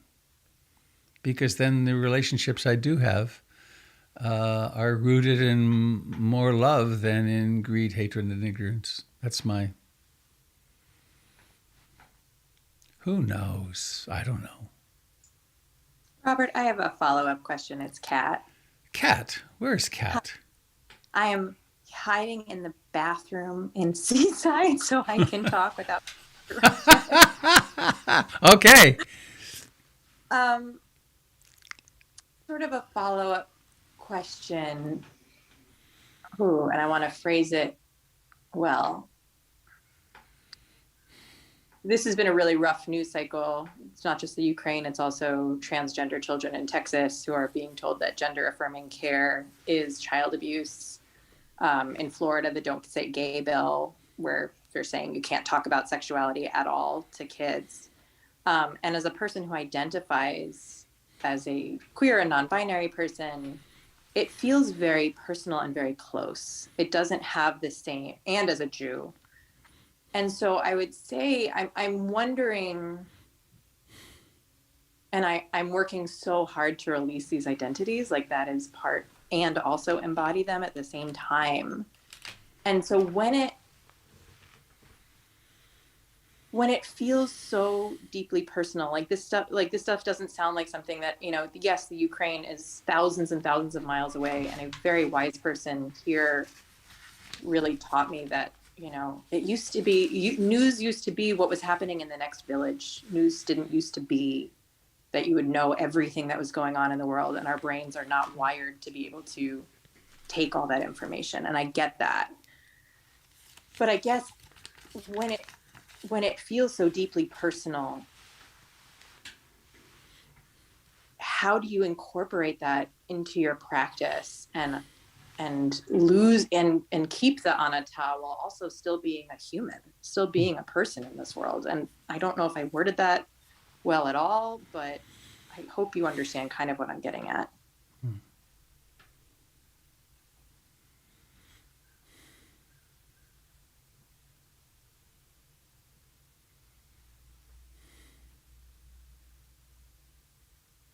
That was very articulate, actually, very clear.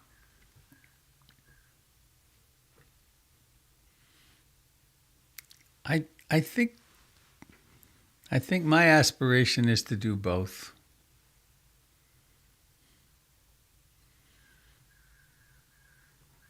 To let myself feel and know the hurt, all the personal stuff that happens. And then to relinquish it all and have a spacious heart. That making sense, Kat? Non-duality at its finest. I mean,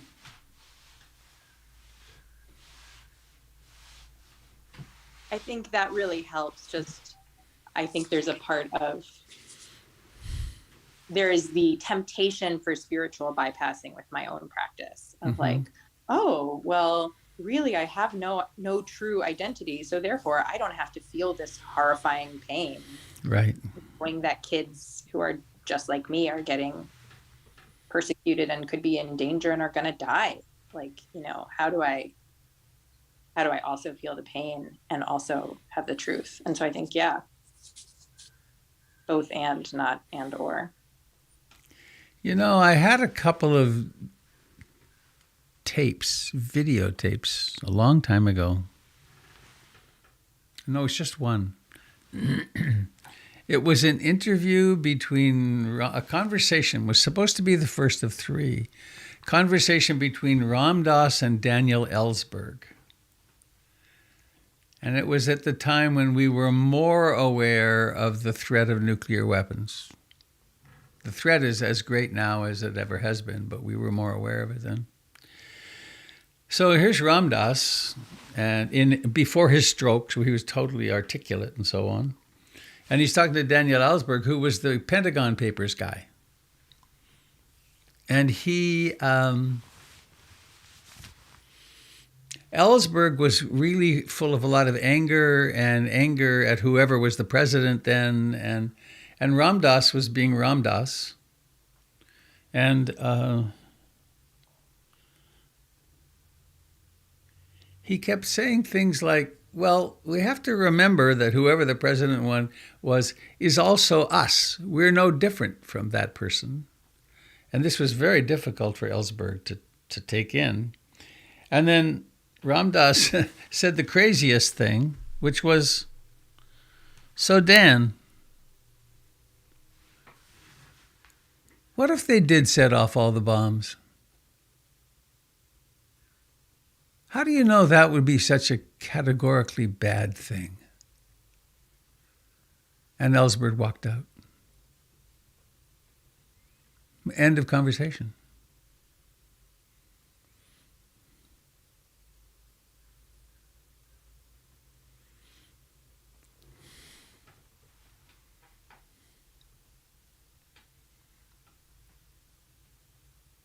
I think that's a level of acceptance of the world that I can see as very aspirational and also feels incredibly far away. Most of the time I share that reality with you, and on an occasion or three, I've understood it better.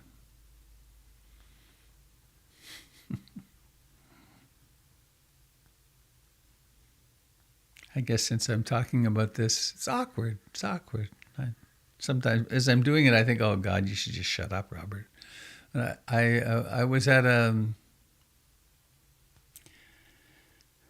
where was it? It was in Palo Alto.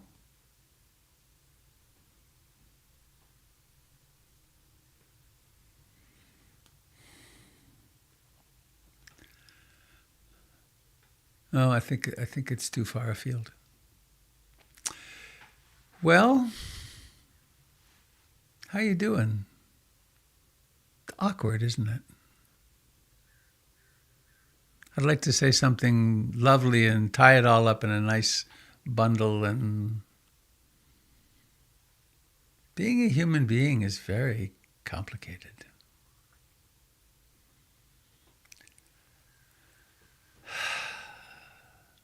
How about this? Let's close with a little guided meditation. You willing?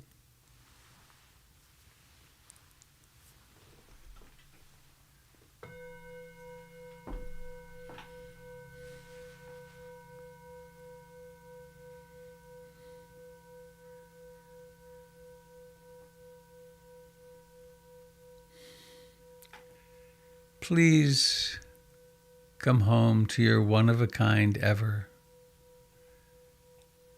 exquisite human body.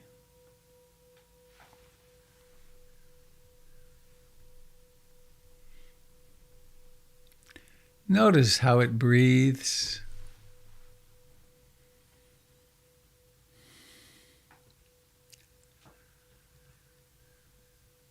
Notice the life in your hands.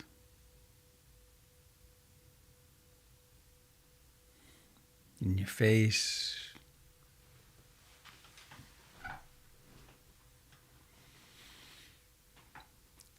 And remember your particular name.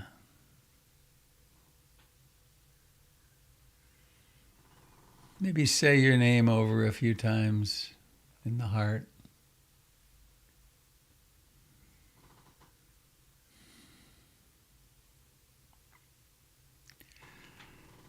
And remembering your body sitting here,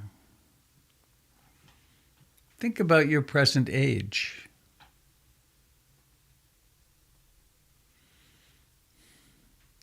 And remember the fact that you are a living body that's passing through a lifetime from birth to death.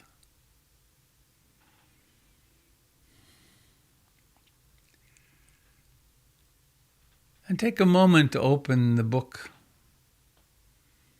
to open the trap door to the story of your childhood and your birth and your ethnicity, your racial background, your gender.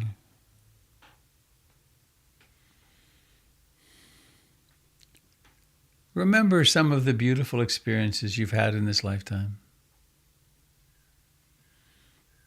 You've certainly had some.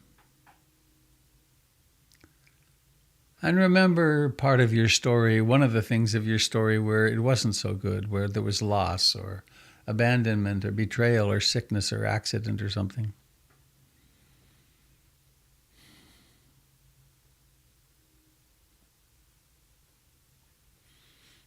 There's a whole story. Remember the people who in this lifetime played the role of parents, siblings, life partners, children.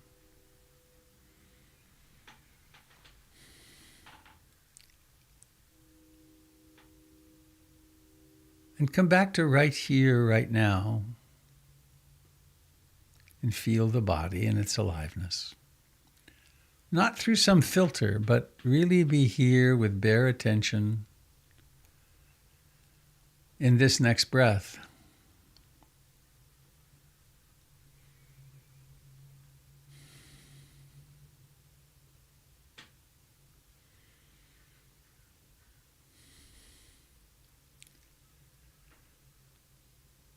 And notice the mystery of consciousness.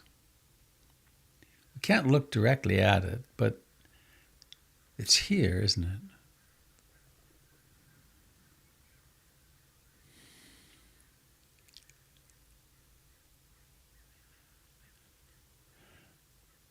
And notice thoughts that arise, how they arise in consciousness.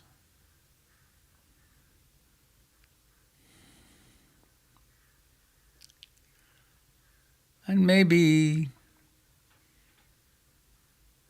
let gently a thought about the present situation with the kids in Texas or Florida, or the people of Ukraine, the people in the Congo, the people in the Horn of Africa, the people in the ghettos and slums all over the world.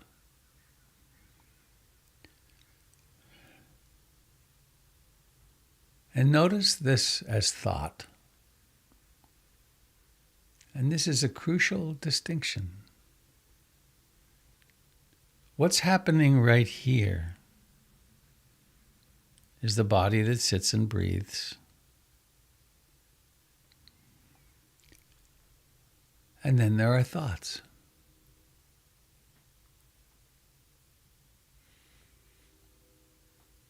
And we commonly attach to these thoughts. They have our history and our beliefs and our attitudes. And we grant them reality. But what about now, right here? The reality in which these thoughts are thoughts in the present moment.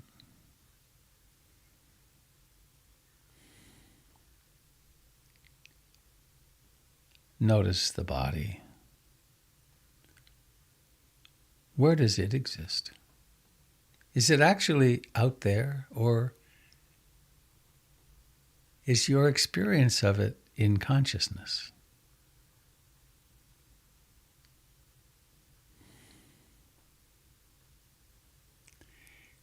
If there are any sounds, including the sound of this voice, is it out there? Or is it really inside?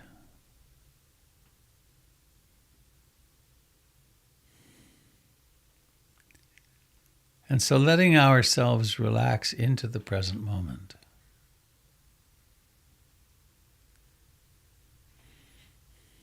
And there's a metaphor we can use, which is that we can allow thoughts to arise and pass away in the mind's sky as clouds do.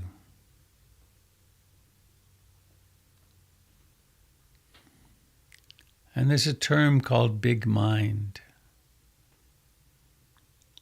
Let the body exist inside big mind. All the sensations,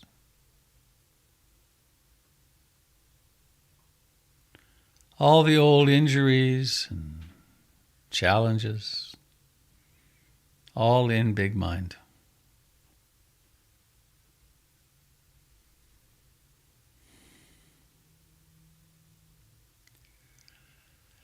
This is a very similar meditation to the meditation of approaching one's death. And then as you leave the body,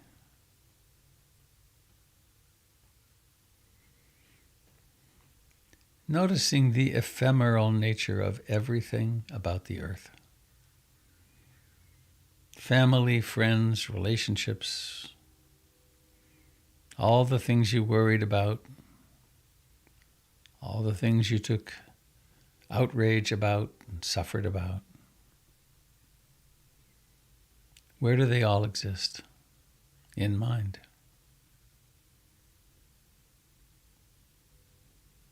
And so we soften more and more.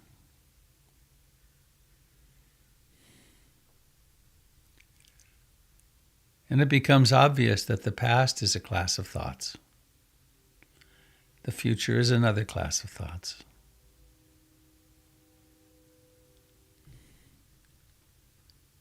And in Ruth Denison's words, we rest in the beauty of our being,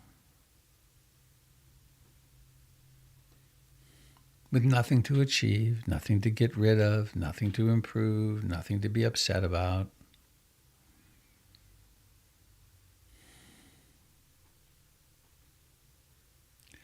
Letting every single shred of tension go out of the body, out of the forehead.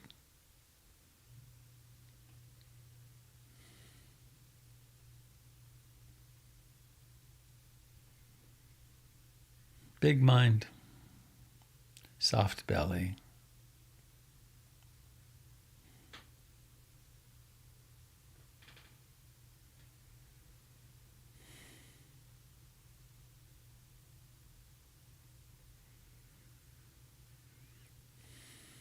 Allowing yourself to be completely here in the present moment.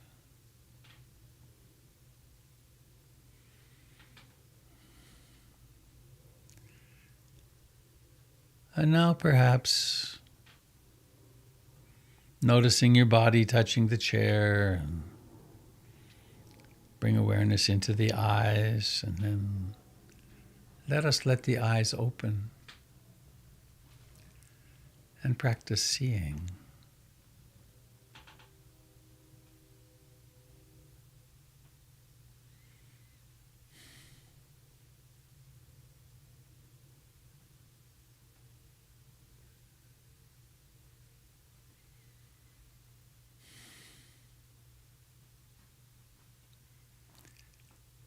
And there's a beautiful practice that some of you have done with me before, I'm sure, comes from the Sufis.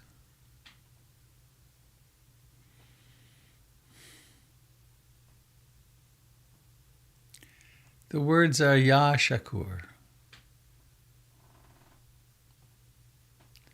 And those words are,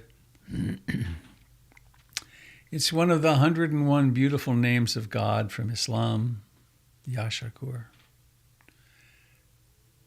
And they translate as how exquisitely the One is manifesting to me in this moment as you.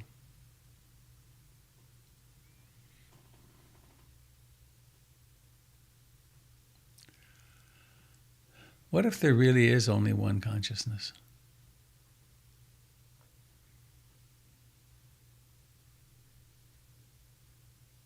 What if that's really true? Everyone playing every part and every role, oppressor and oppressed. What if it's only one?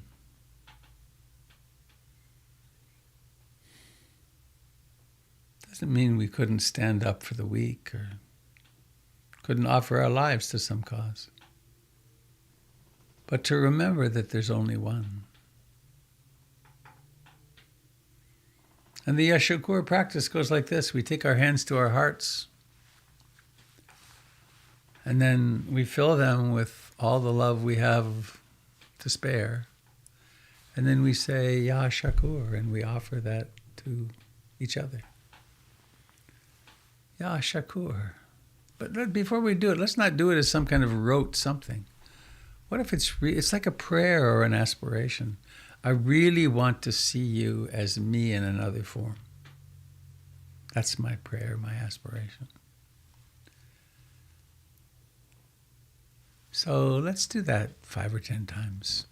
But unmute if you would. It's much more participatory that way. Ya Shakur.